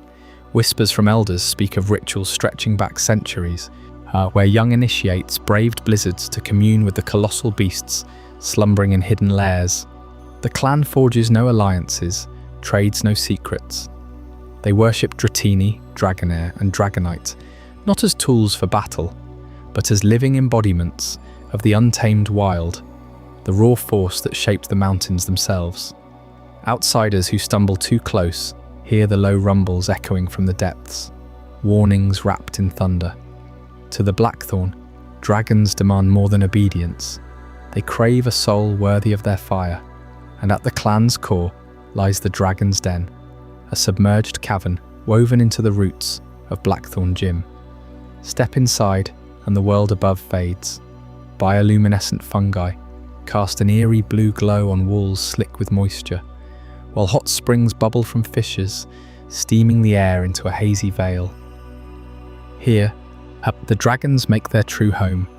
Larvitar crack the earth to emerge, Bagan hurl themselves against unyielding stone in endless defiance, and the elders, those majestic Dragonite, watch from shadowed alcoves, their wings folded like cloaks of night.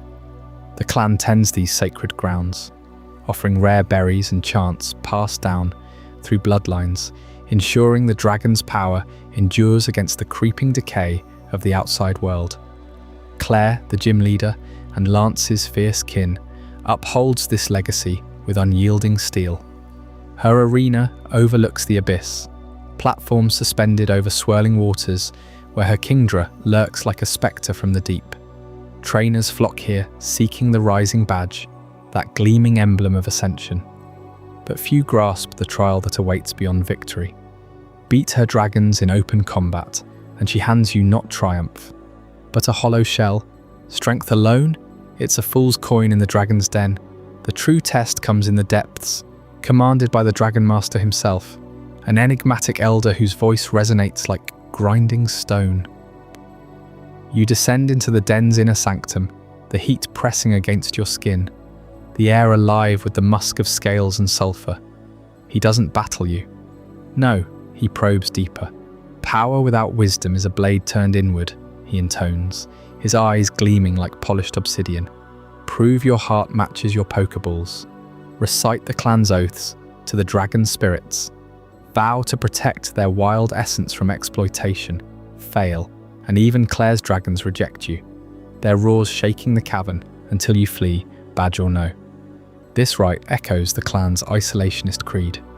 They've seen too many fall to hubris, her trainers who tame dragons only to discard them when flames flicker low.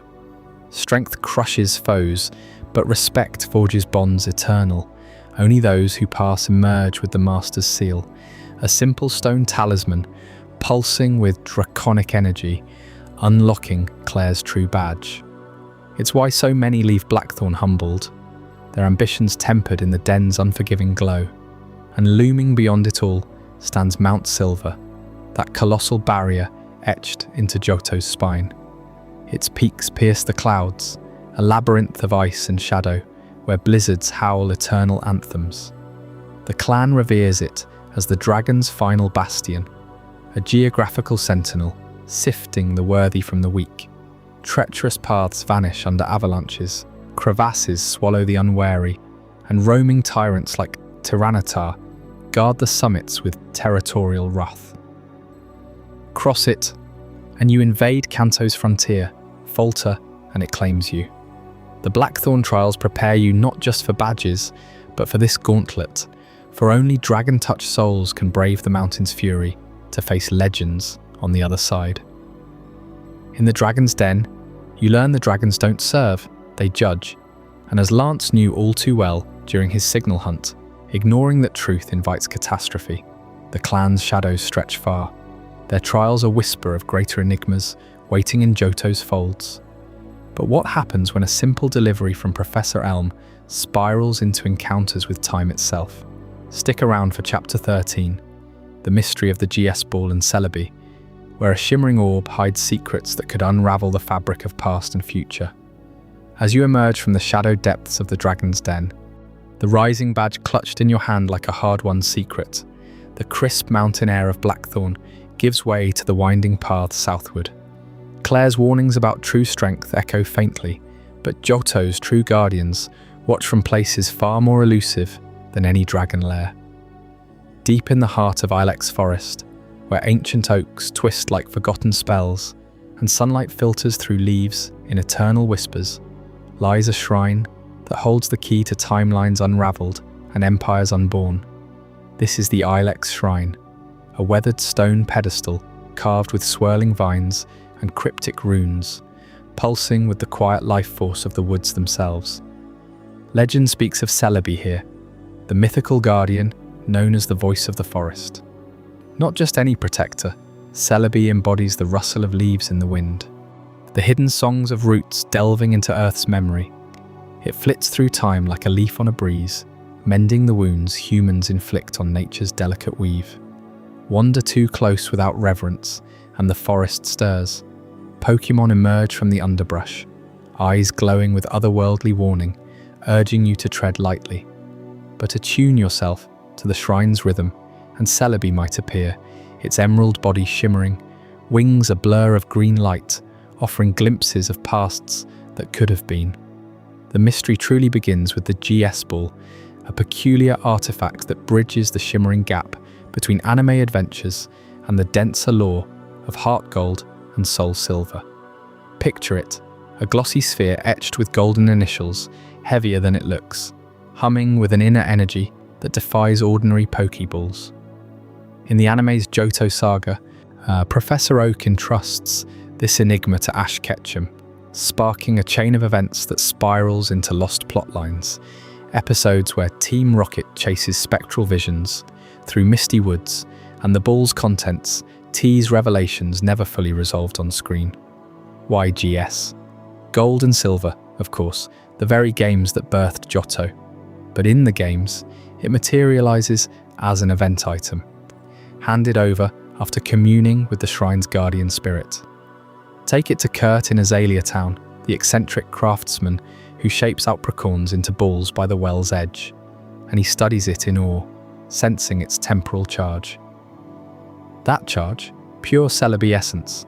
In Heart Gold and Soul Silver, the GS Ball unlocks Celebi's deepest secret, a time-travelling intervention that snuffed out the spark of Team Rocket's second golden age. 3 years after Red's triumph in Kanto, Giovanni, the fallen boss, nurses ambitions from the shadows. Defeated but unbroken, he eyes Johto as his comeback stage, plotting to seize control points across the region. Archer and the loyal executives scramble in his absence, but Giovanni's vision burns brighter.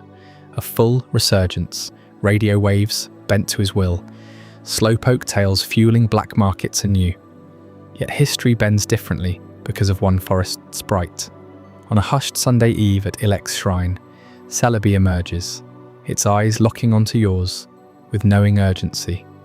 A warp in time unfolds, a vortex of verdant light sucking you backward, not to ancient burn tower fires, but to mere days before Rocket's boldest strike. You arrive in the past, disguised amid the forest's timeless hush, where a young Silver crosses your path, his red eyes fierce with unspoken vendettas. There, Giovanni himself materializes, cloaked in shadows, his Persian at his side, barking orders to reclaim lost glory. He speaks of rebuilding from Johto's bones, of silencing dissent with signals no hero can trace. But Celebi's gift arms you for the clash. Battle Giovanni in this pivotal moment, with Silver unwittingly at your flank, his Pokémon clashing against the boss's elite force. The duel rages under canopy cover, thunderbolts cracking bark, psychic waves rippling air thick with tension. Giovanni's fury peaks as his plans fracture. He retreats, disbanding his immediate push, leaving Archer to flounder without the Master's iron grip. This intervention ripples forward. Team Rocket weakens, fragmented, ripe for the heroes of Gold and Silver to dismantle. Without Celebi's whisper through time, Giovanni's return ignites a second era of dominance. Gyms fallen, legends captured. Johto's harmony shattered like the brass tower's ruins.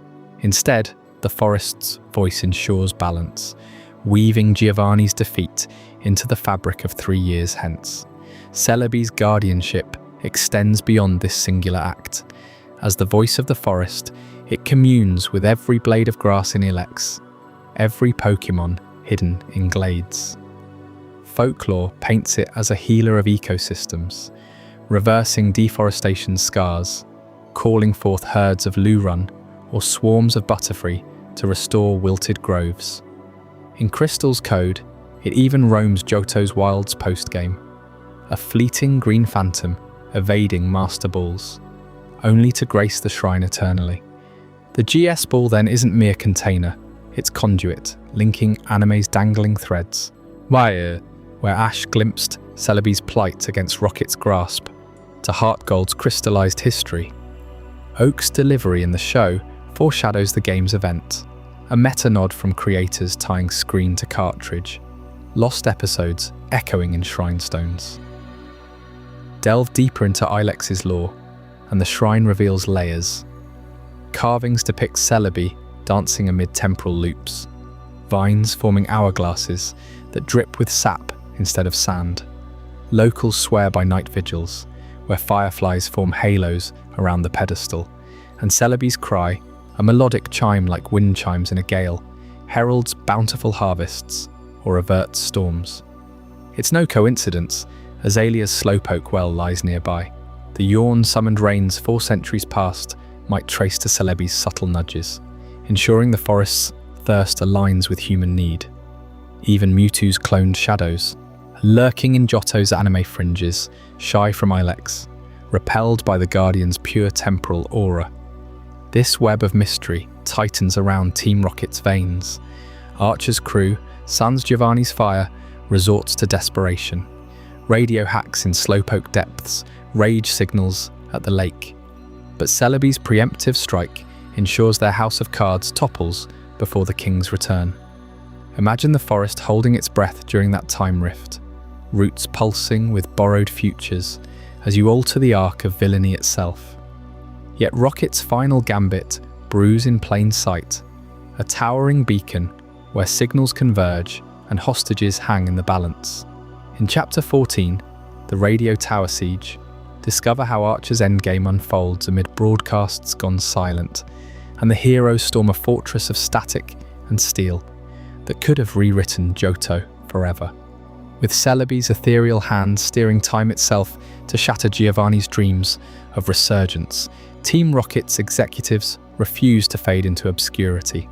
Archer, their steely commander in the shadows, rallied Proton, Ariana, and Petrel for one audacious gambit, a brazen assault on Goldenrod City's radio tower, the pulsing heart of Johto's modern voice. This towering spire of steel and glass rose like a defiant needle against the sky, a far cry from the ancient tin and brass towers of Ecruteak that had birthed legends in fire and lightning. Where those relics whispered of Ho-Oh's rainbows and the beast's restless roamings, the radio tower broadcast Johto's daily rhythm. Weather reports from the Lake of Rage, badge challenges echoing from Blackthorn's misty peaks, even faint signals from Kanto's distant gyms. It symbolized progress, a connectivity, the invisible threads binding a region scarred by old feuds and new migrations. Team Rocket craved that symbolism, twisting it into their own manifesto of dominance. They struck at dawn when the first light glinted off the tower's antennas like sharpened blades. Grunts in their signature black uniforms swarmed the lobby, overwhelming the stunned staff with Golbat screeches and coughing haze. The air thickened with acrid smoke from self-destructing devices, elevators grinding to halts as Proton's grinning face appeared on every monitor. "Johto belongs to us now," his voice crackled through the speakers, laced with that mocking glee. Upward they pushed, floor by floor, barricading doors with twisted metal and Pokémon shadows. But why this beacon of broadcasts? Archer knew Giovanni had vanished into exile after his Kanto failures, rumoured to lurk beyond Mount Silver's frozen crags or even across the sea in distant lands. A simple radio signal wouldn't pierce mountains or oceans, yet the tower's massive transmitter could blanket Johto, Kanto, and perhaps further, a siren call encoded with frequencies only their vanished boss would recognise. They'd hijack the airwaves, declare their empire reborn, and lure him back with promises of Slowpoke tales turned to fortunes, red Gyarados armies, and shrines bent to their will. It was no mere takeover. It was a resurrection ritual, broadcast live for the world to witness. You arrive in Goldenrod amid the chaos, the city's usual bustle replaced by distant alarms and fleeing pedestrians clutching Pokeballs. The streets hum with tension. Jim, leader, Whitney's normal types patrolling the perimeter, her eyes red from more than just recent defeats. Inside, the siege unfolds in layers of deception. Petrel, the mimic master, impersonates the director. At first, his wheezing belching disguises of smog and sleight of hand. You battle through his illusions, the floors slick with potion spills and echoing with distorted radio feedback. Higher still, Ariana unleashes her fury, her voice a venomous hiss amid Vileplume's stupefying pollen clouds. She's the enforcer, her roots in Rocket's underground labs, where they twisted natures like the Lake of Rage experiments. Her defeat cracks the facade, revealing hidden stairwells rigged with electrified rails, remnants of Proton's sabotage tech, buzzing like trapped Raikou. The summit awaits, where Archer holds court in the control room, and surrounded by humming consoles and panoramic views of Goldenrod's sprawl. Houndoom at his side, flames licking the shadows, he monologues not of petty theft, but legacy. Giovanni will hear us, he snarls, fingers dancing over dials to amplify their signal into a piercing wail. It's a frequency laced with coded bursts. Giovanni's old encryption from Viridian days, pulsing out pleas and boasts. The Slowpoke Well conquered, the GS Ball's secrets glimpsed before Celebi's theft, dragons tamed in Blackthorn's depths. Your Pokémon clash in the finale, sparks flying against the tower's vibrating frame, the entire structure groaning under the strain of maxed-out broadcasts. Archer fights with cold precision, his Houndoom's roars drowning out the static, but resolve crumbles as his team falls. In defeat, and he activates the final protocol, not self-destruct but a data purge, erasing Rocket's maps, codes and contingency plans. Without him, we're nothing here, he mutters, vanishing into an escape pod that plummets through a hidden shaft. The executives scatter like ash in the wind. Proton to some smog-choked hideout, Ariana back to her poisons, Petrol into endless impersonations. No glorious disbanding ceremony, just a silent fracture. The radio tower falls quiet, its airwaves reclaimed for mundane tunes and trainer tips. Team Rocket's Johto chapter ends not with a bang, but a fading signal, permanently silenced. Their dreams of contacting the boss dissolving into ether. Goldenrod heals under clearer skies, but whispers persist of deeper currents swirling offshore. Join me next in Chapter 15, The Whirl Islands, Labyrinth of the Deep, where Silverwings guards secrets that could drown entire histories. With Team Rocket's desperate broadcasts silenced in Goldenrod's gleaming tower, the shadowed currents of Johto's western seas began to call to those bold enough to heed them. You press on from the chaos of the mainland, sailing past Olivine Port's lighthouse into the vast expanse where the ocean turns savage. Here, the Whirl Islands rise like jagged teeth from the foam, a labyrinth of rock and relentless tide that has claimed countless ships over centuries. No ordinary voyager braves these waters. Only trainers attuned to the region's ancient rhythms dare navigate the maelstroms that guard the heart of the deep. These islands aren't mere outcrops battered by wind and wave. They form a natural fortress, 7 peaks linked by twisting sea caves and submerged tunnels, their surfaces scarred by erosion from storms that howl without mercy. Picture the spray stinging your face as your boat pitches into the first whirlpool, a spiraling vortex 20 feet wide, pulling with the force of 1,000 Goldeen, schooling in frenzy. Sailors from Cianwood whisper that these currents are alive, infused with the fury of Lugia himself, the guardian who departed Ecruteak's tragedy long ago.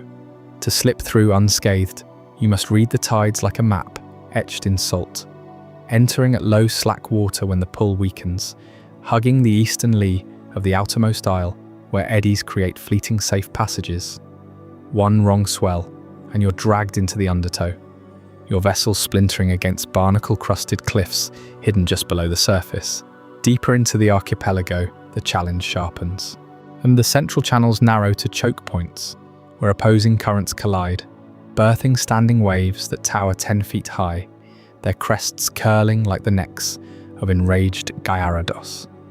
Ancient charts from Johto's maritime elders, passed down through families in ports like Vermilion and Olivine, mark these as the serpent's throat, a gauntlet demanding perfect synchronization with the lunar cycle.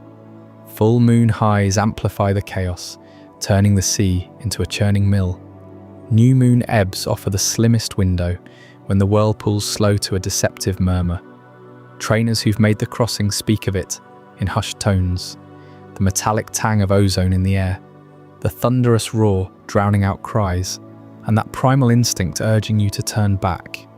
Yet push on, and you reach the guarded sanctum, the cavern mouth where the Silverwing's resting place awaits. This relic, a shimmering feather said to have fallen from Lugia's own plumage during his flight from the burned tower's flames 400 years past, isn't casually plucked from the shore. It's concealed in the deepest hollow of the islands, entrusted to a hidden shrine, watched by seafaring elders who test every aspirant. In the games, you earn it through quests tied to the mainland's upheavals. The radio tower's liberation unlocks paths to those who aided in Rocket's downfall, but in Johto's lore, it symbolizes purity of intent.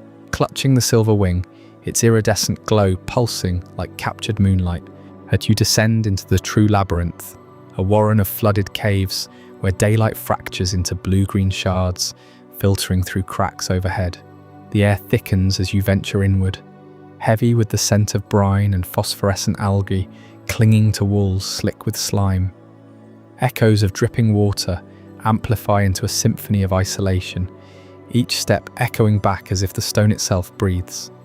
But it's the pressure that truly claims you, the atmospheric weight building like an invisible hand pressing on your chest, compressing the world into a vice.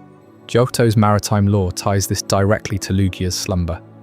The diving Pokémon requires depths where the ocean's crush mimics the solitude of forgotten epochs. At 300 feet, where sunlight yields to eternal twilight. At the psi energy he emanates stabilizes only under this immense hydrostatic force, thousands of pounds per square inch folding around his massive form, cradling him in a trance deeper than any human sleep. Scholars of Johto's ancient scrolls, preserved in Ecruteak's dimly lit archives, describe how the Whirl Islands were forged in cataclysm. Millennia ago, when the landmass still bridged to Kanto and Sinnoh's precursors, tectonic fury sculpted these peaks from volcanic basalt, infusing them with psychic resonances that attract Lugia's kind. Fishermen's sagas, sung around Cianwood's hearthfires, paint the islands as the labyrinth of the deep, a counterpoint to the mainland's towers, a submerged temple where sea gods commune. Lugia, the silver-winged sovereign, chose this exile after the brass tower blaze, his psychic calls unanswered amid human strife. Here, amid bioluminescent schools of Synjo and the low hum of lantern lanterns, he rests, his wings folded like sails in repose, dreaming of harmony restored. The isolation isn't punishment, it's necessity. Without the crushing depths to mute the world's clamour, his power would unleash tempests, capable of swallowing fleets whole. Venturing further, the caves twist into chambers, vast as cathedrals, ceilings vaulted with stalactites dripping millennia-old minerals. The pressure peaks in the innermost sanctum, where your ears pop and breath labours, every inhale a deliberate pull against the weight. Lore holds that Lugia slumbers here precisely because Johto's seas provide this perfect cocoon, far from the grasslands where his beastly counterparts roam, far from Tin Tower's radiant heights. And ancient mariners charted these pressures with primitive barometers of whalebone and mercury, noting how they fluctuate with Lugia's stirring, a subtle easing when he dreams peacefully, a brutal intensification if disturbed. To awaken him with the silver wing is to prove yourself worthy, not through battle, but through attunement to this profound stillness. Johto's maritime heritage weaves inextricably through these tales. From the Slowpoke Well's rain-summoning yawns, to Cianwood's pharmacy brewing elixirs from deep-sea herbs, the region's seafolk have long revered the Whirl Islands as oracles. Festivals in Olivine honour Wing Night, when elders recount voyages mirroring your own, dodging whirlpools birthed by Kyogre's distant echoes, seeking omens in the silver wing's gleam. These stories bind the islands to the broader tapestry, the legendary beast's flight across plains, mirroring Lugia's plunge into abyss, both fleeing the same human folly that scorched Ecruteak. Even Team Rocket's Lake of Rage experiments pale against this natural ferocity. Their signals never pierced these depths, leaving Lugia untouched amid their schemes. As you surface from the labyrinth, silver wing in hand, the island's roar fades to a whisper. the pressure lifting like a spell broken. Lugia's domain reminds you that Johto's guardians demand respect for the unseen forces, the crush of isolation, the dance of deadly currents that preserve their peace. But harmony calls from higher ground too, where rainbows bridge earth and sky. Join me next in Chapter 16, The Tin Tower, Stairway to the Rainbow, as we climb those ethereal steps toward the Phoenix, who yearns to return.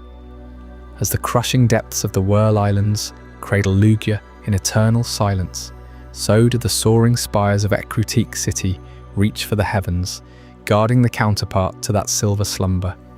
High above the shadowed currents, the Tin Tower stands unburned, a gleaming pagoda of 5 tiers piercing the clouds, its bell tower echoing with whispers of rainbows yet to arc. This is the stairway to the rainbow, where Ho-Oh, the guardian of the skies, once perched in radiant vigil before the flames of tragedy drove it away. You feel the ascent in every step up those ancient stairs, the air growing thinner, laced with the faint chime of wind through perforated eaves, had constructed centuries ago to mirror the brass tower, now forever scarred as the burned tower. The Tin Tower was no mere architectural twin. It embodied balance, a deliberate counterpoint to its counterpart's earthly flames with celestial light. Legends whisper that its stones were hewn from meteorites that fell during a comet shower, infused with starfire that repels lightning and fire alike.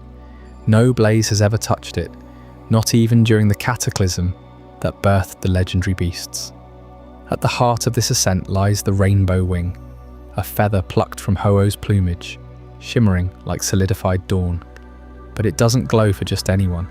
No amount of badges or battles will coax its light. The spiritual requirements demand a soul attuned to harmony, a one that has mended the fractures between human and Pokémon left by the burned tower's inferno. Trainers who seek it must first prove their purity through trials unseen, acts of quiet compassion, like soothing a wounded Pidgey mid-flight or sharing your last berry with a stray Rattata under moonlight. Only then, cradled in such a hand, does the wing pulse with prismatic light, a beacon calling the Phoenix home. Picture the moment it awakens. The feather warms against your palm, veins of colour threading through it like rivers of aurora, red for passion, tempered by wisdom, orange for the fire that rebuilds rather than destroys, yellow for the spark of unyielding hope. Green flows next, evoking Johto's verdant plains where the beasts now roam free. Blue mirrors the cleansing rains of Suicune, Indigo, the mysteries of the deep, of Violet, the twilight bond between worlds. This glow isn't mere spectacle, it's a key, unlocking the tower's summit where Ho-Oh might descend once more. And what heralds that descent? The rhythmic bells of the Tin Tower, tolling in a pattern older than the region's written scrolls. Not random peals, but a deliberate cadence. 5 rising notes for the tower's tiers, followed by 7 descending chimes mirroring the colours of the rainbow. Listen closely on a clear night. Ding dong, ding, a slow crescendo that builds like gathering storm clouds, then fades into silvery silence. These bells, forged from bellsprout alloy and hung in the central spire, resonate with frequencies that vibrate through the ether, summoning winds from the west and parting clouds to reveal starlit paths. Fishermen in Olivines swear they've heard them swell before auroras paint the sky, a prelude to Ho-Oh's silhouette blotting the moon. The rhythm mimics the heartbeat of the land itself, pulse, pause, pulse, echoing the Slowpoke's yawn that broke Azalea's drought or the ceaseless waves guarding Lugia's lair. When they ring true, the air hums with static, feathers drift on updrafts, and the horizon ignites. It's the sky's own Morse code, signalling the Guardian's return to those worthy enough to listen. Yet no bells toll without invocation. Enter the kimono girls, veiled dancers of Ecruteak's theatre, keepers of rituals lost to all but their bloodline. Descended from shrine maidens who communed with Ho-Oh in the tower's heyday, they perform in secret under the full moon, their silken kimonos embroidered with feather motifs that seem to shift in the lamplight. The ritual begins at dusk, 5 girls ascending the dance theatre's hidden stairs, each bearing a fan painted with a legendary beast's essence. Lightning for Raikou, flame for Entei, mist for Suicune. They circle a central altar, fans unfurling in synchronized waves, chanting in an archaic dialect that blends Jotuan with ancient Synjo tongues. Feather of the Ark, wake from thy rest, bridge the burned and the blessed, incense of moo milk and pecha berries curls upward, sweet and cloying, drawing nocturnal Pokémon to witness. The dance accelerates, feet stamping rhythms that sync with the tower bells. Tap tap whoosh, evoking wings beating against tempests. At climax, they link hands, channeling collective spirit into the rainbow wing placed at the altar's heart.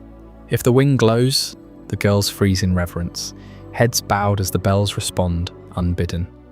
Ho-Oh has been sighted thrice, in modern times post-ritual, once after Crystal's events, when a pure-hearted trainer reunited the wings. Again, in Heartgold's expanded lore, amid Synjo's ruins. But success demands flawless unity, no discord in step or soul, lest the incense sour and shadows gather. These women aren't performers for tourists. They're conduits, their lives vowed to the Phoenix's return, training from childhood in breath control that mimics flight and meditations that attune to aerial currents. Whispers persist of deeper secrets, a hidden 6th kimono girl, cloaked in white, who only emerges if Ho-Oh draws near, her bearing the sacred ash to heal fire-scarred lands. Their rituals bridge Johto's fractured past, proving that true power ascends not through conquest, but convergence, human will weaving with Pokémon divinity. As the bells fade into night, carrying echoes of rainbows promised, our path now turns toward the pinnacle where Johto's trials converge with Kanto's legacy. Up next is Chapter 17, the Indigo Plateau, a shared destiny, where the fates of 2 regions collide in a championship that redefines what it means to stand at the top. With the rhythmic bells of the Tin Tower still humming in your ears, a sacred vibration that calls Ho-Oh back to its perch among the clouds, you step out into the crisp Johto air, your badge case heavy with the weight of 8 hard-won proofs. The road ahead winds northward, past the shadowed eaves of Blackthorn City, pulling you toward a horizon where the boundaries between regions blur like mist over a shared sea. That destination, the Indigo Plateau, stands not as the endpoint of one journey, but as the crucible where Johto's ancient spirits meet Kanto's unyielding resolve. Nestled high in the mountains that stitch Johto and Kanto together into a single, unbroken landmass, the Indigo Plateau rises like a crown forged from the Earth's own defiance. This isn't some isolated arena carved for a single region's pride. It's a testament to an enduring alliance, born from geography and history that refuse to be divided. Long before the first trainers etched their names into league records, these twin lands, Johto to the west with its whispering towers and roaming legends, Kanto to the east with its bustling ports and shadowed labs, were one vast expanse shaped by the same tectonic fury that birthed Sinnoh's distant ruins to the north. Rivers carve through both, Pokémon migrate freely across invisible lines, and the air carries the same salt-tanged winds from the Whirl Islands to Vermilion's shores. To split their pinnacle of power would mock that unity. So the Elite Four and their champion serve both, guardians of a shared legacy where a Johto badge holder must prove mastery over Kanto's trials and vice versa. Picture the plateau itself, a sprawling complex of white stone spires piercing the perpetual fog, ringed by jagged peaks that catch the first light of dawn like fractured amethysts. Here the air grows thin, laced with the faint ozone of distant storms, and the ground trembles faintly from the dragons that lair below. Trainers arrive not by casual flight or ferry, but through Victory Road, a labyrinthine tunnel that snakes beneath the divide, its walls etched with the fossils of ancient seas and the claw marks of those who fell short. This path demands more than brute strength. It's a gauntlet designed to forge cross-regional mastery, where Johto's subtle harmonies clash against Kanto's raw power. Narrow ledges crumble underfoot, forcing you to navigate by the glow of wild Pokémon eyes. Geodude's rocky gleam, Zubat's ultrasonic shrieks echoing off dripping stalactites. Hidden switches grind open secret chambers, releasing packs of fearsome foes that test every type advantage you've gleaned from Olivine's shores to Cerulean's caves. Deeper in, the air thickens with the scent of damp earth and smouldering coal.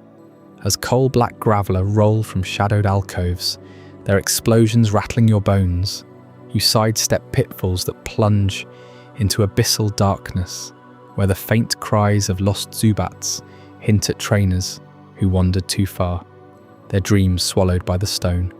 It's no mere hike. Victory Road embodies the intertwined fates of the regions, riddled with boulders echoing Blackthorn's trials, watery mazes reminiscent of Mahogany's frozen depths, and open chambers where Kanto's fighting spirits prowl. Only those who command a roster balanced across both worlds emerge, their Pokémon scarred but wiser, ready for the Plateau's unyielding gaze. At the heart of this shared dominion stands Lance, the Dragon Master, whose ascent weaves the Plateau's most compelling thread. Once a towering figure among Kanto's Elite Four, his cape swirling like storm clouds over the Pokémon League's hallowed halls, Lance was the dragon specialist whose raw power humbled even the mightiest champions. You remember him from those earlier days, 3 years prior, when he soared into the fray against Team Rocket's chaos, his Dragonite cleaving the skies above Sylph Company. But ambition stirred within him, a fire kindled by Johto's draconic heritage, the Dragon's Den's misty rites, Claire's clan's ancient oaths. As Kanto licked its wounds and Johto whispered of reborn legends, Lance crossed the divide, his eyes fixed on a throne that spanned both realms. His transition wasn't handed down like a badge, it was seized through trials that echoed Victory Road's brutality. Whispers among Blackthorn elders speak of Lance retreating into the Dragon's Den for moons on end, emerging with scales tougher than adamantite, his bond with Dragonite deepened by rituals that bound human will to primal fury. When the previous champion faltered, worn by years of ceaseless challenges, Lance stepped forward, not as a conqueror of one land, but as the bridge between them. He petitioned the League councils of both regions, arguing that division bred weakness in an era when threats like Rocket's shadows loomed across borders. His victory in the Unification Tournament was legendary. Dragonite's Hyper Beam shattering arenas under dual banners, Gyarados coiling through waters that symbolized the Whirl Island's depths meeting Kanto's seas. Now, as champion of the Indigo Plateau, Lance presides over a court where Johto's graceful Entei chasers face Kanto's thunderous Machamps, his voice booming with the authority of one who has tamed skies from both sides of the mountains. Facing him is the true pinnacle, a circular arena suspended like a colosseum from antiquity, its floor polished marble, veined with indigo quartz that pulses under battling lights. Lance greets you not with disdain, but with the nod of a kindred spirit. His red eyes appraising your journey's toll, the dust of Victory Road still clinging to your boots, the faint chime of the rainbow wing lingering in your pack. His team unfolds like a storm, Gyarados surging from whirlpools that mimic the island's rage, Aerodactyl shrieking dives that split the fog, and Dragonite, the apex, hovering with wings that fan gales carrying the scent of charged cheers and salty depths. Victory here demands synthesis. Your Johto-honed Suicune purified against his flames. Your Kanto echoes countering his aerial supremacy. When Dragonite falls, Lance's laughter rings out, proud and resonant, handing you the title that unites the regions in your grasp. Yet even as you stand atop the plateau, cape fluttering in victory's wind, the true expanse beckons beyond. You've conquered Johto's heart, but Kanto waits, its gyms reshaped by time's subtle hand, a region in flux where old rivals stir and new shadows lengthen. In the next chapter, the Kanto Revisit, a region in flux, you'll uncover how those eastern lands have evolved in the 3 years since Rocket's fall, pulling you into gyms alive with change and a summit that defies all expectation. I hope you're as amazed by this as I am. If you want to stay updated on more content like this, make sure to subscribe and join our community of curious minds. Trust me, what's coming next will challenge everything that you thought you knew. With Lance now reigning as champion over both Johto and Kanto, your victory at the Indigo Plateau unlocks a familiar horizon, drawing you eastward across the sea to the land where it all began. 3 years have passed since you first set out from Pallet Town, chasing badges and dreams against the shadow of Team Rocket. Kanto awaits, but not as you left it. The region pulses with subtle shifts, scars of time and turmoil etched into its very soil, whispering tales of growth amid the ruins. You arrive first in Vermilion City, where the SS aqueducts, amid the salty tang of sea spray and the distant hum of fishing boats. The streets feel alive, busier than before, with trainers swapping stories of Johto's roaming legends. Yet, whispers follow you, rumours of a catastrophe that reshaped the Southern Isles. As you trek south through familiar routes, the air grows thicker, laced with the faint, acrid bite of sulphur. Cinnabar Island looms on the horizon, its once dormant volcano now a smouldering giant, its peak cracked open like a wounded heart. The eruption struck without mercy. Sometime in those 3 years you were away forging your path in Johto. Lava rivers carved new paths down the slopes, swallowing homes and labs in rivers of molten fury. The Cinnabar Gym, that fiery crucible where Blaine once tested trainers with his inferno of Pokémon, lies in rubble. Buried under ash-choked debris, blackened stones jut from the earth like broken teeth, and the wind carries echoes of panic, screams swallowed by the roar of the earth itself. Eyewitnesses speak of the sky turning day to night, pumice raining like fiery hail, forcing an exodus across the waves to the mainland. But Kanto's spirit endures, unyielding as the waves crashing against its shores. The islanders didn't flee forever. They returned, resilient souls with calloused hands and unbreaking wills, rebuilding amid the steam vents and seismic tremors. Makeshift shelters rose from salvaged wood, and markets sprang up in the shadow of the caldera, hawking geothermal heated herbs and stories of survival. Blaine himself, that enigmatic firemaster with his labyrinthine riddles, refused to abandon his post. He relocated to the charred husk of the Cinnabar Mansion, turning its upper floors into a temporary arena where the heat warps the air and embers dance eternally. Challenge him there, amid peeling wallpaper and flickering torchlight, and you'll feel the weight of his loss. The gym's destruction, a personal inferno mirroring the one that claimed his research. His team burns hotter, fiercer, as if channeling the volcano's rage.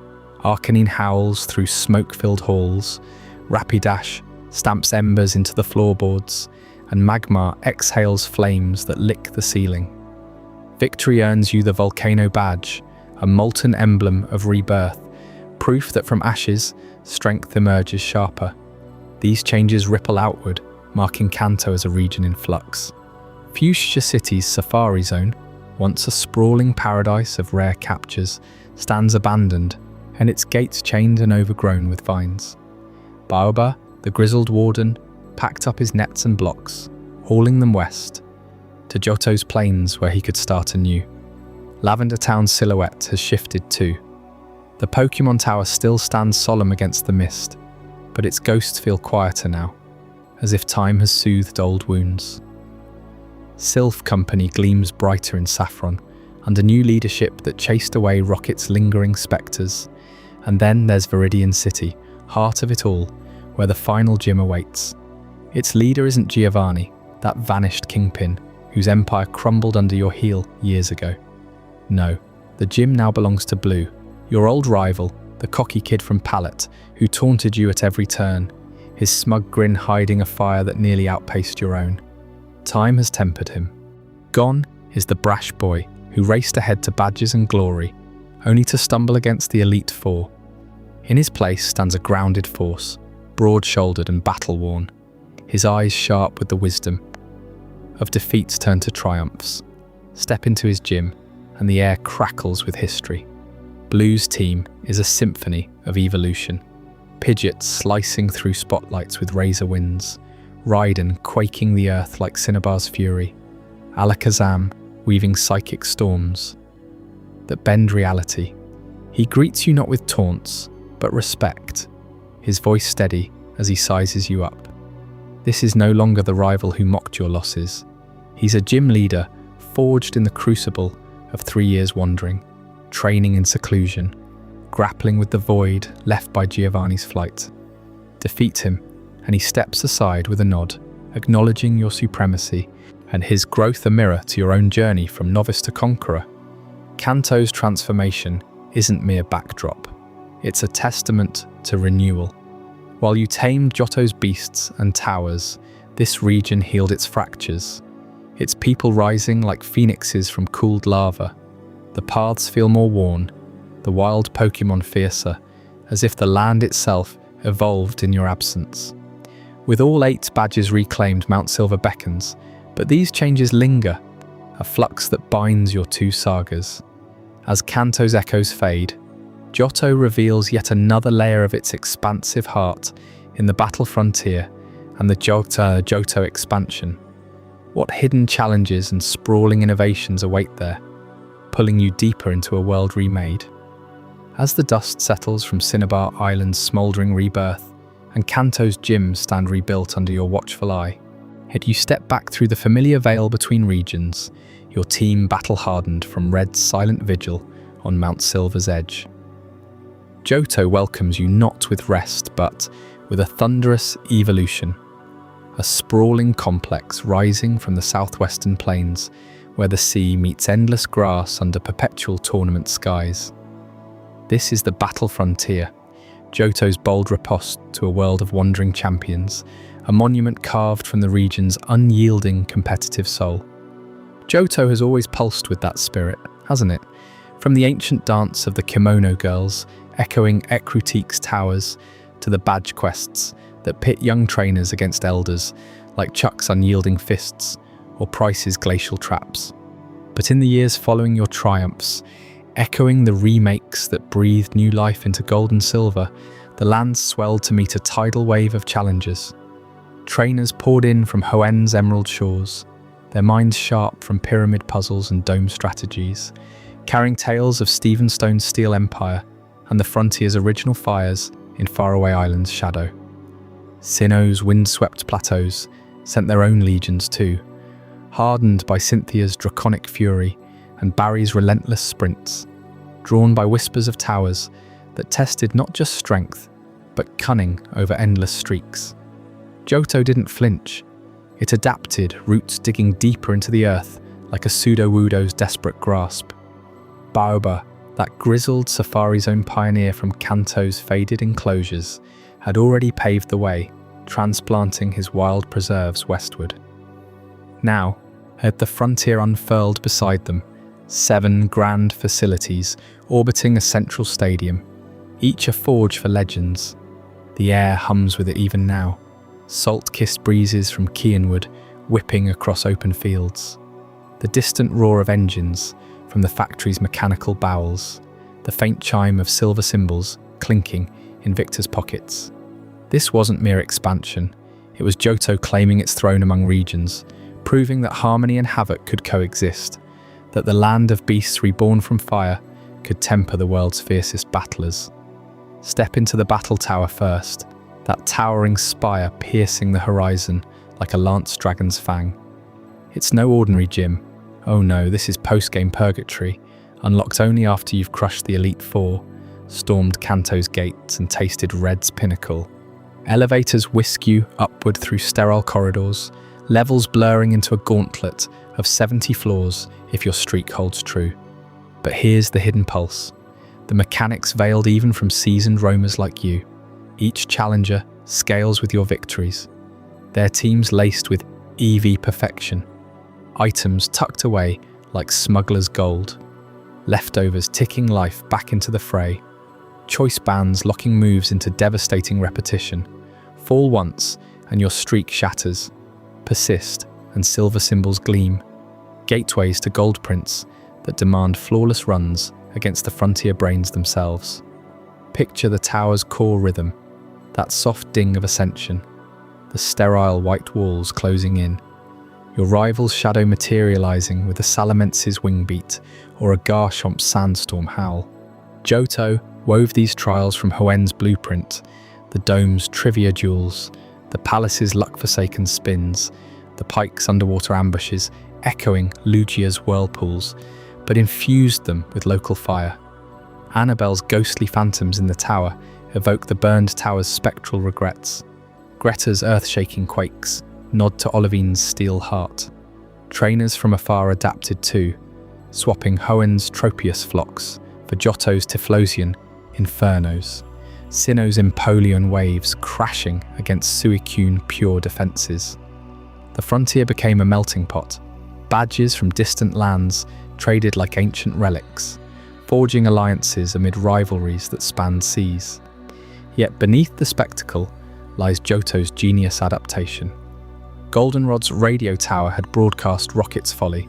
Now the frontier's screens flicker with live feeds, drawing crowds from Azalea to the Whirl Islands. Cianwood's pharmacy brews elixirs for marathon streaks, while Ecruteak's bells toll victory marches. The influx strained routes, HM surf paths clogged with rental bikes, Olivine ports swelling with ferries from Slateport and Canalave. But Johto bloomed resilient. New paths snaked through grass seas, hidden grottos yielded rare candies for the grind, and the Pokeathlon Dome nearby turned competition into playful spectacle, easing the frontier's edge for weary souls. Deeper still, the Battle Tower's secrets guard Johto's post-game heart. Beyond symbols lie VS, Seeker hunts for rematches, Palpark imports from distant realms, even Celebi's shrine beckoning time-warped aid. Your streak isn't just numbers, it's legacy, etched when a brain like Palmer unleashes his massive Togekiss swarm, forcing you to counter with Johto's own roamers, tamed from the wilds. Fall to the pike, Queen Lucy's serpentine coils and the island's whirlpools seem tame. Conquer the arena tycoon Greta, and Chuck's gym feels like child's play. This is Johto's postlude, a frontier where every loss rebirths you stronger, mirroring the legendary beast's fiery resurrection. As streaks climb toward the impossible 50, whispers circulate of a final enigma lurking beyond even these halls, a silent peak where eternal fog shrouds the ultimate solitary trial. In our next chapter, The Silent Peak, the mystery of Mount Silver, we'll ascend into shadows that have claimed champions before you ever dreamed of badges, unearthing the cave's frozen secrets and the red-capped phantom who waits without a word. What draws the strongest to that unyielding summit? And why does Johto guard its silence so fiercely? Drift toward those answers now, as the frontier's echoes fade into misty heights, as Johto's battle frontier draws challengers from Hoenn and Sinnoh, testing their mettle against ever-evolving strategies.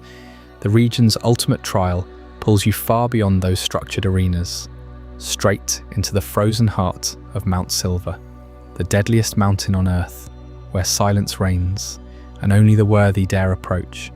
This towering behemoth straddles the border between Johto and Kanto, its jagged spires piercing clouds that never fully part, blanketed year-round in ice that cracks like thunder underfoot. Winds howl at speeds that could strip flesh from bone, whipping snow into blinding veils that swallow entire parties whole.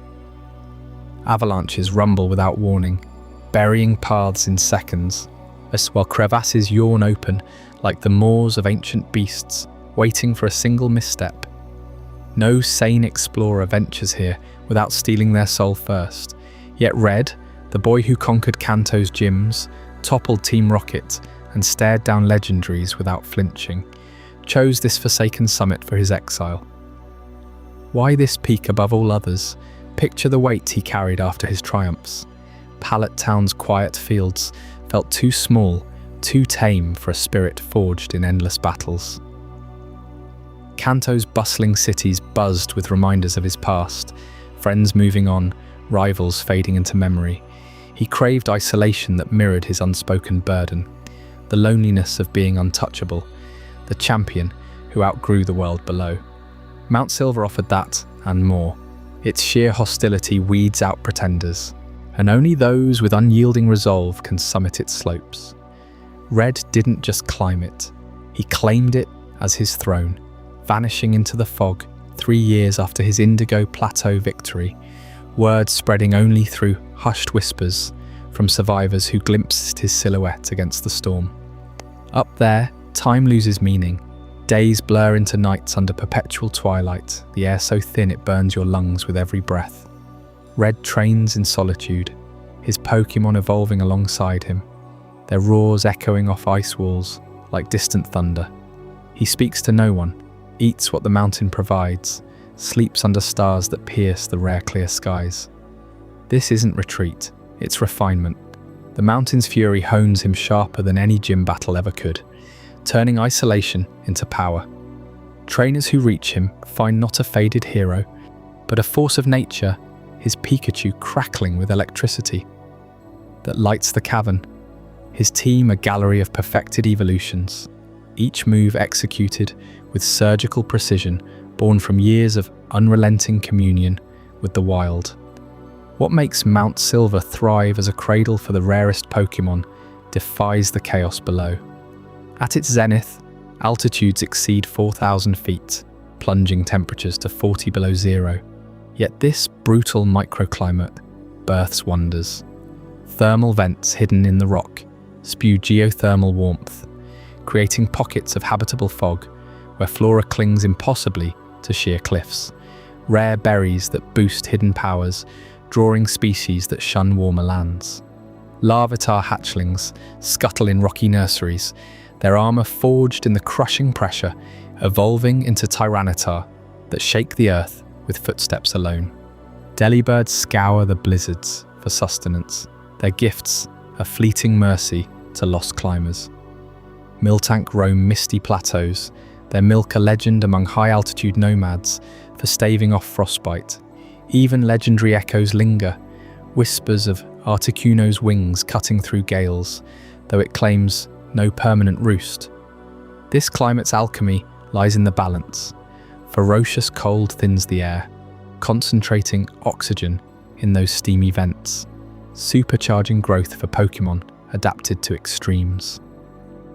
Snowmelt rivers carve labyrinthine caves, teeming with Zubat swarms and Geodude clusters that guard glittering mineral deposits. The mountain's magnetic fields, warped by its iron core, attract Steelix burrowing from Kanto's depths, their coils grinding stone into dust. Rare encounters multiply here because survival demands rarity. Only the toughest endure, passing traits to offspring that make Johto's lowlands seem like playgrounds. Red thrives amid this, his Snorlax shrugging off blizzards, his Espeon reading the wind's subtle shifts to predict storms hours away. Your own ascent mirrors this gauntlet. Badges from both regions jingle at your belt as you ford ice-choked streams, where Magikarp flop against currents strong enough to drown Onix. Fog rolls in, thick as smoke, muffling cries of wild Donphans stampeding through powder. Every ledge tests your bond with your team. The Togepi egg from Elm now a fierce protector, sensing danger in the shifting snow. Hours stretch into eternity, muscles screaming, until the final cave looms, its mouth exhaling frost-laced breath. And then the summit. Red stands there, cap shadowing eyes that pierce your soul, his silence louder than any challenge issued. This battle carries the weight of two eras colliding. You, the new Barktown prodigy who unraveled Team Rocket's resurgence, tamed roaming beasts, reunited guardians with their towers. You represent Johto's fresh fire, born of ancient harmonies and modern grit. Red embodies Kanto's unbreakable foundation, the silent pinnacle where ambition meets legend. Pikachu versus Pikachu, the spark that ignited both journeys. Venusaur's vines tangling with your own evolutions, roots of rivalry entwined. Victory here doesn't end the story, it bridges generations, proving the flame pass is unbroken. As the snow settles on that hard-won triumph, flakes catching the first dawn in years, you'll descend knowing Johto's secrets run deeper still. Next, in Chapter 21, the unknown and the ruins of Alph. Her enigmatic symbols awaken in hidden chambers, whispering puzzles that bend reality itself. What forgotten language carved by whom, and why they chose those shadowy depths to hide their truth. As you descend from the treacherous heights of Mount Silver, where rare Pokémon like Larvitar and Tyranitar carve their existence from ice and stone, Johto reveals another layer of enigma just beyond Violet City's gentle slopes. Nestled in a quiet valley, partially swallowed by the earth itself, the ruins of Alph stand as silent sentinels to a history that predates even the tallest towers of Ecruteak. These ruins aren't mere crumbling stones from some forgotten king's palace. Carved into the bedrock with impossible precision, their chambers whisper of an intelligence that toyed with reality like clay. You approach the first entrance, and a yawning archway framed by weathered pillars, and the air grows thick, humming with an unseen energy that prickles your skin. Inside, the walls gleam faintly under your lantern's glow, etched not with pictures or runes, but with strange, eye-like symbols that seem to watch you back. These are the unknown, elusive psychic Pokémon whose forms mimic every letter of the alphabet, plus a question mark and exclamation for punctuation. 28 varieties in all, they drift like living glyphs, their single eyes blinking in unison when disturbed. But don't mistake them for harmless curiosities. Activate the right puzzle in these ruins, sliding massive stone pillars into place to mimic Kabuto, Aerodactyl, or Omanite, and the floor rumbles. A hidden chamber unlocks, and suddenly dozens of unknown pour forth, swirling in hypnotic patterns that form words right before your eyes. The messages they spell out on the walls aren't random graffiti from ancient tourists. One chamber reveals "Who was here?", a playful taunt that hints at visitors from beyond time itself. Another declares "Future is now," while a third puzzles out "Very important." But dig deeper, as researchers have for generations, and patterns emerge. These scripts align with unknown caught in the ruins, their forms dictating the puzzle's solutions. Slide the pillars wrong and nothing happens. Align them to echo the fossil Pokémon etched nearby, and the unknown awaken, etching their kin's shapes into the air as if reconstructing a lost language.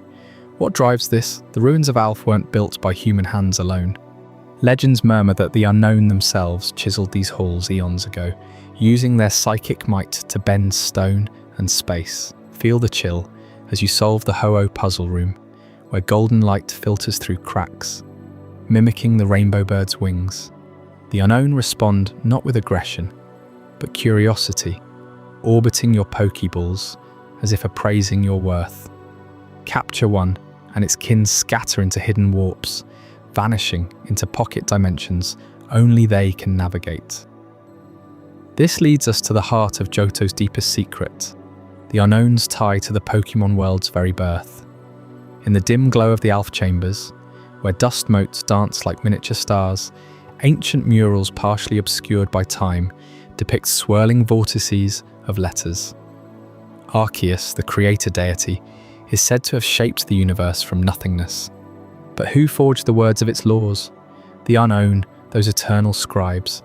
Their psychic energy pulses like the Big Bang's echo, capable of manifesting thoughts into form. In Heart Gold and Soul Silver, this power crystallizes at the Synjo Ruins, a hidden extension of Alph accessible only through special events. There, with Arceus's blessing, unknown form colossal glyphs that summon Dialga, Palkia, or Giratina themselves. Proof that these letter beings scripted the fabric of time, space, and antimatter. Imagine the rumble as hundreds converge, their eyes glowing white-hot, birthing legendaries from pure intent. Johto's ruins aren't tombs, they're laboratories where creation was prototyped. The wall's messages, blueprints, fragmented commands from that primordial act. Who was here, mocks us mortals, a reminding that the unknown were witnesses or architects to the dawn. But the ruins guard one more anomaly that shatters regional boundaries. Tune your radio inside an active chamber, and static crackles to life. Amid the white noise, voices emerge, not in Johto's tongue, but fragmented transmissions from afar. Huenian signals bleed through, mentioning coral reefs and volcanic isles that match Hoenn's geography. Sinnoh chatter follows, whispering of snowy peaks and diamond dust far beyond Johto's borders. Why? The unknown's presence warps reality, thinning the veil between dimensions. Alph's chambers act as antennas, amplified by the Pokémon's psychic chorus. When they swarm, electromagnetic fields spike, punching holes to parallel worlds or distant regions in this one.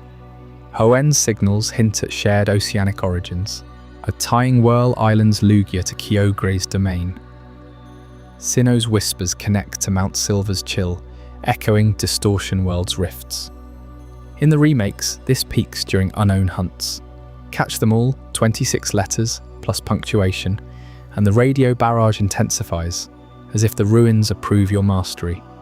Researchers speculate these signals carried ancient warnings or invitations, broadcast when the unknown deemed humanity ready. Step out into the night air after a session, radio clutched tight, and the interference fades, leaving you with recordings of far-off legends bleeding into Johto's soil. It's no coincidence Synjo Ruins link Johto to Sinnoh's creation myths. Alph is the nexus, unknown the key. These truths linger like fog in the valley, challenging everything you thought you knew about Pokémon origins. And as Johto's mysteries unfold from stone to script, they pave the way for tales of trainers who lived them firsthand. Up next in Chapter 22, The Anime Connection, Ash in the Johto League, discover how one boy's whirlwind journey captured these ancient echoes in battles that echoed across the airwaves themselves. What secrets did his path uncover that even the ruins couldn't hide? Those ancient unknown symbols, whispering of creation itself from the ruins of Alph, seem to pulse with a timeless energy that echoes far beyond stone walls, drawing even the most determined trainers into Johto's unfolding mysteries. And who better to chase those echoes than Ash Ketchum, the boy from Pallet Town, whose path into this western realm collides headlong with the very legends born from the burned tower's ashes. Ash arrives in New Bark Town under a sky streaked with the soft hues of dawn, the salty breeze from distant shores mingling with the fresh scent of lab-grown herbs from Professor Elm's doorstep. He's no stranger to journeys now, badges from Kanto gleaming on his jacket, but Johto feels different, wilder, laced with roaming shadows that hint at beasts long fled from human eyes. Elm entrusts him with a mission that feels deceptively simple: deliver a mysterious egg to a colleague. Yet as Pikachu sparks with excitement on his shoulder, Ash senses the pull of something greater, a north wind carrying whispers of purity and rain. That wind belongs to Suicune, the north wind incarnate, revived from the brass tower's inferno. 400 years past, its crystalline mane shimmering like frozen waterfalls under moonlight. Ash's first glimpse comes early, in the misty outskirts near Route 29, where a fleeting azure blur darts through tall grasses, leaving trails of sparkling dew that refresh wilted flowers in its wake. You can almost hear the hush of its paws on damp earth, the air growing crisp and alive as if Johto itself exhales in reverence. Pikachu's ears twitch, Ash's eyes widen. He knows this isn't just any Pokémon. It's the roaming legend, evading capture, testing the hearts of those it deems worthy. This encounter ignites something fierce in Ash. Where Kanto's gyms were structured, battles under spotlights, Johto demands endurance against the unknown. Suicune appears again near the cliffs of Route 42, its form materializing from a sudden squall, that soaks the landscape, cleansing a polluted stream with a single graceful leap. Ash chases, Charizard's wings straining against howling gales, but Suicune vanishes into auroras of light, leaving him breathless on slick rocks. Each sighting refuels his fire. Pikachu evolves its bond with him through shared awe. And Ash presses on to Olivine City, where the beast reveals itself fully atop the lighthouse, summoning a crystal-clear tide to heal the ailing sea. That moment, with the ocean roaring in approval and Bill's machinery humming in the background, cements Suicune's role as Ash's unseen guardian, pushing him toward the Silver Conference with a resolve sharpened like a sacred sword. But Johto's wilderness hides deeper secrets, far from the badge quests and festival lanterns of Ecruteak. Deep within the iron-masked marauders' forgotten thickets, where sunlight fractures through canopies thick as tapestries, the Mewtwo clones have carved out a sanctuary untouched by the world above. These genetic echoes, born from the horrors of New Island's storm-tossed labs, flee Kanto's chaos years earlier, drawn to Johto's untamed heart by an instinct for peace. Picture them gliding silently over fern-choked ravines, their psychic auras blending with the hum of ancient bug-type swarms, tails flickering like will-o-wisps in the perpetual twilight. The clones, those slender violet phantoms, with eyes holding the weight of stolen origins, settle in hidden glades ringed by sheer bluffs and babbling hot springs near Blackthorn City. Here, Mewtwo's firstborn offspring train in seclusion, mastering moves that warp reality, strike barriers that repel intruders, recover pulses that knit wounds from thorny trails. Ash stumbles near their haven during a storm-swept detour, Pikachu sensing the psychic thrum before he does. But the clones observe from shadows, their telepathic murmurs debating this boy's pure spirit. Giovanni's shadow looms, of course, Team Rocket's boss, ever hungry for power, dispatches hunters with nets woven from stolen Silphcum to Tech, their hovercrafts buzzing like angry beedrill through the canopy. Yet the clones evade, turning forests into labyrinths of illusions, buying time until Mewtwo itself intervenes in a clash of tempests, psychic blasts shattering rocket drones amid thunderous downpours. This hidden enclave ties Johto's lore to Kanto's darkest chapters, a bridge where fire-reborn beasts roam alongside lab-forged miracles, both seeking harmony amid human ambition. Ash never fully uncovers it, but the ripples touch his path, Misty's water Pokémon thriving inexplicably in arid stretches, Brock sensing psychic echoes in his rock-solid intuitions. It's a reminder that Johto isn't just a proving ground. It's a refuge where legends and outcasts converge, their presences weaving into the fabric of every trainer's odyssey. As Ash crests the final hurdles toward the League, the Silver Conference at Johto's Indigo Plateau redefines what a Pokémon battle can be.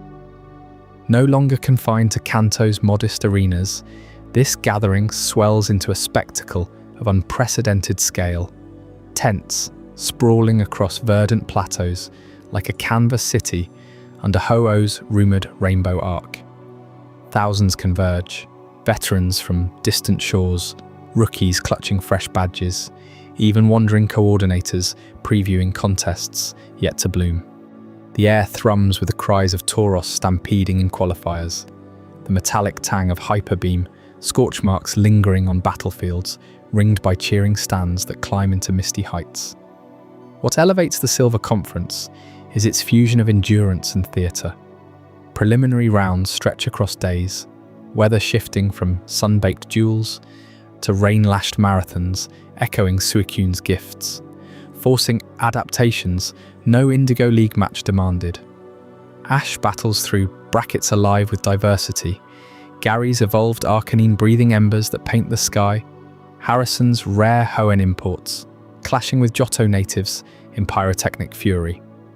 Full battles mandate 6 Pokémon, strategies unfolding like epic scrolls, Ash's Snorlax awakening to seismic quakes, Heracross's horn gleaming as it skewers foes mid-air, Spectators gasp at the Plateau's natural amphitheatre, where echoes carry every command across valleys, turning victories into shared legends.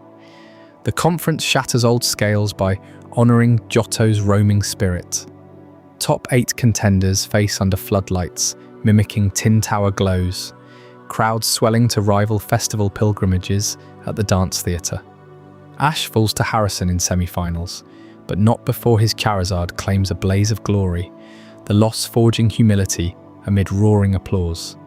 This event cements Johto as the cradle of grander tournaments to come, where competitions evolve from gym skirmishes into cultural odysseys, badges mere sparks igniting continental flames. Those echoes of the Silver Conference linger like dew on morning grass, hinting at even deeper roots in the traditions that shaped Johto's soul. In our next chapter, at the real-world inspiration, Kansai and tradition, you'll uncover how ancient temples and harmonious rites from Japan's heartland breathed life into these lands.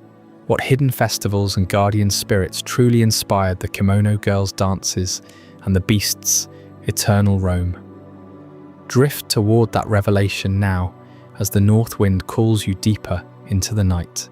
As Ash glimpsed Suicune's ethereal form darting through Johto's dew-kissed meadows, those same landscapes whisper secrets from a real place on Earth, the Kansai region of Japan, where ancient traditions pulse beneath modern veins.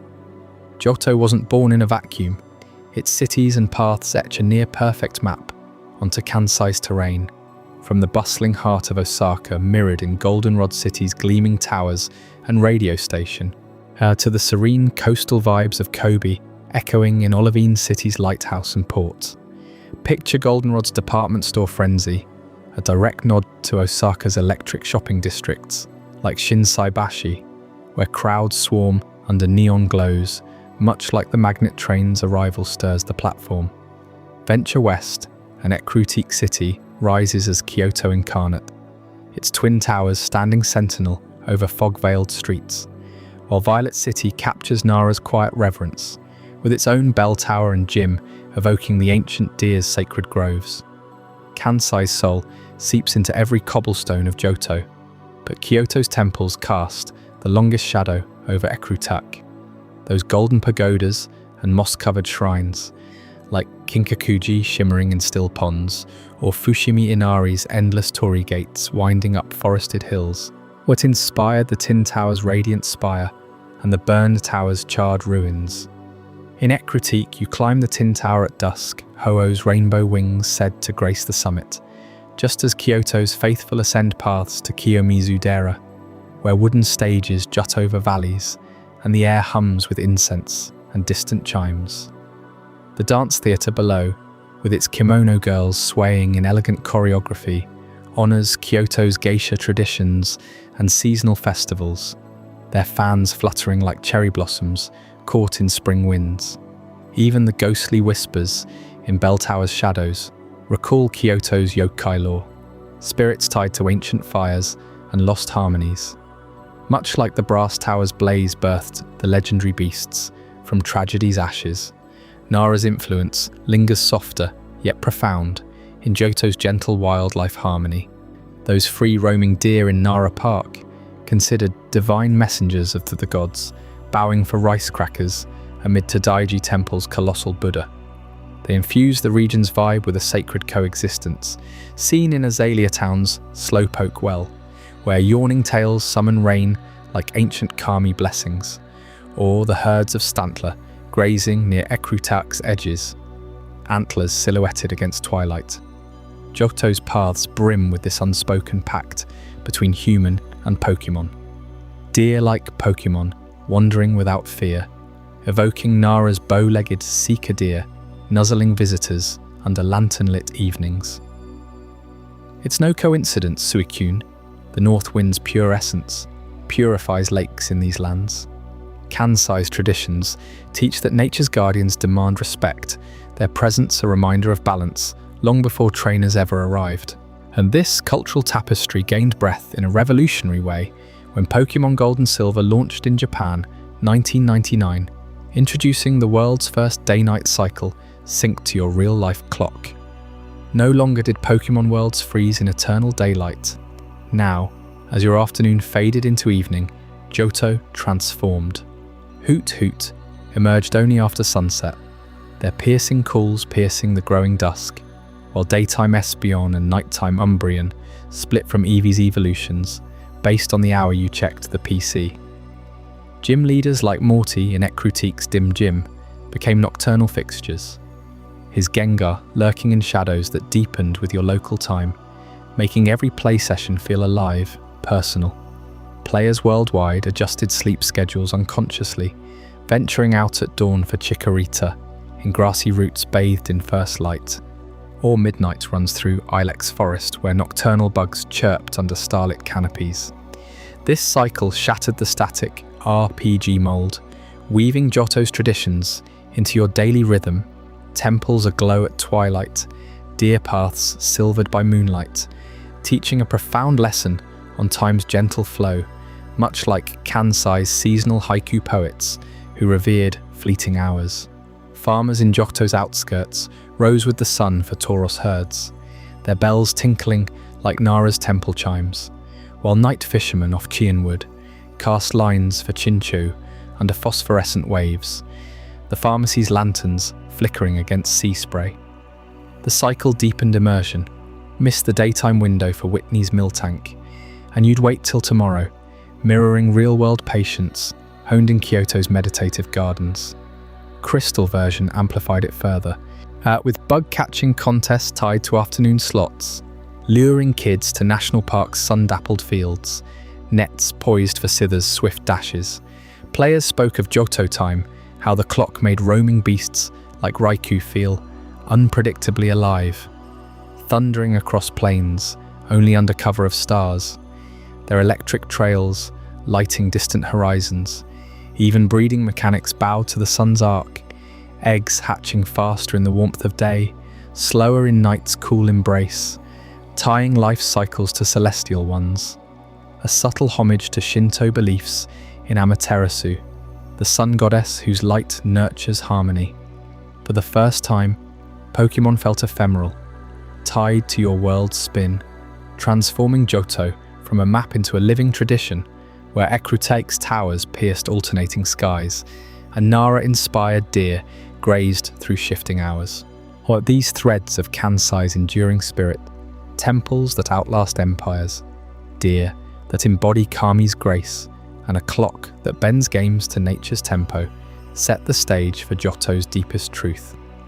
In Chapter 24, The Eternal Harmony of Johto, we'll uncover how these elements converge in legends that still echo across the region today, binding past wounds into an unbreakable bond you'll feel in your bones. Those timeless temples of Kyoto, mirrored so perfectly in Ecruteak's shadowed spires, remind us that Johto has always been a place where the weight of centuries presses gently against the pulse of the new. Nara's sacred deer wander the fields much like the Pokémon that graze in peace around Goldenrod's bustling streets, a quiet nod to rituals unbroken by the march of time.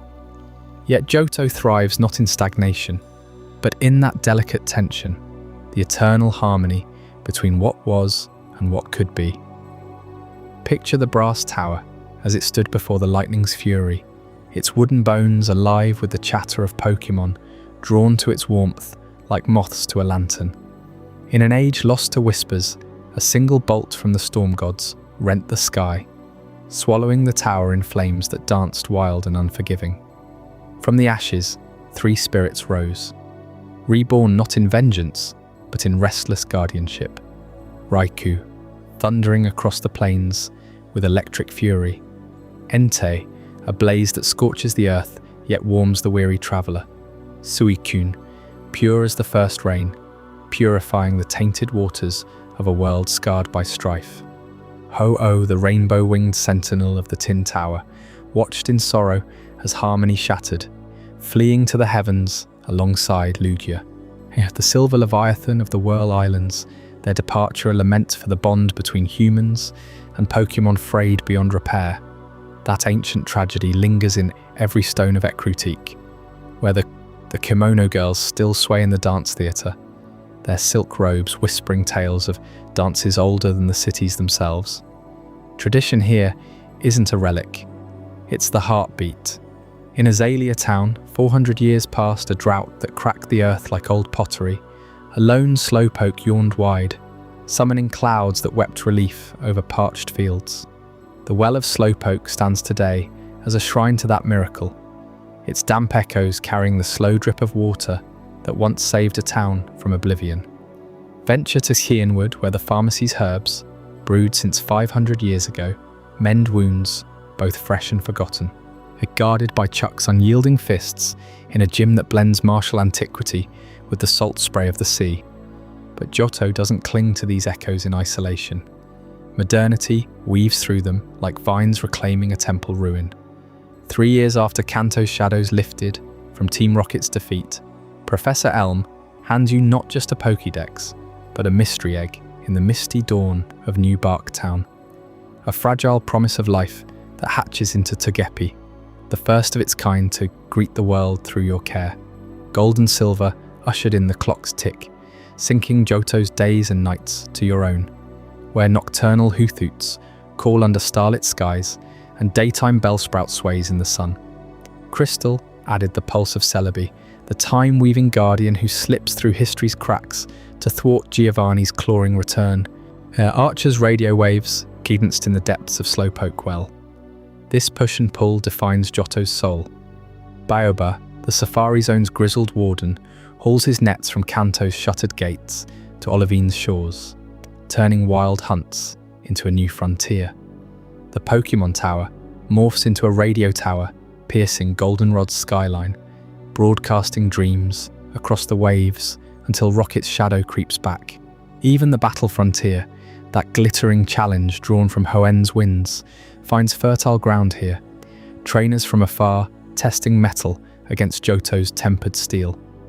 Heart Gold and Soul Silver breathe fresh life into it all, unveiling the Synjo Ruins, where pillars etched with unowned script hint at ancient bridges, Johto's grasslands flowing into Kanto's coasts, perhaps even touching Sinnoh's frozen north in a forgotten epoch. It's this balance that cements gold, silver and crystal as more than games. They're heirlooms etched in the hearts of fans who first chased those roaming beasts across golden fields at dusk. You felt Suicune's crystalline gaze piercing the fog early in your journey, a fleeting promise of purity amid the badge grind.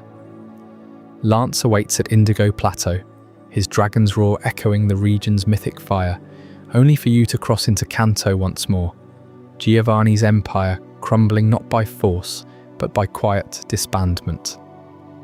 Mount Silver looms as the pinnacle, Red's silent vigil, a modern myth atop ancient ice, where hail bites like forgotten regrets.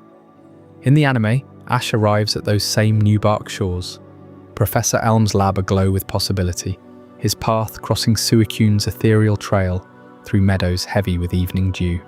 Mewtwo's clone shadows find sanctuary in Johto's wilds. Giovanni's pursuit, a reminder that even villains seek redemption's whisper. Seasons unfold in Johto journeys, champions, and master quest. Ash's League dreams tempered by losses that teach harmony over conquest.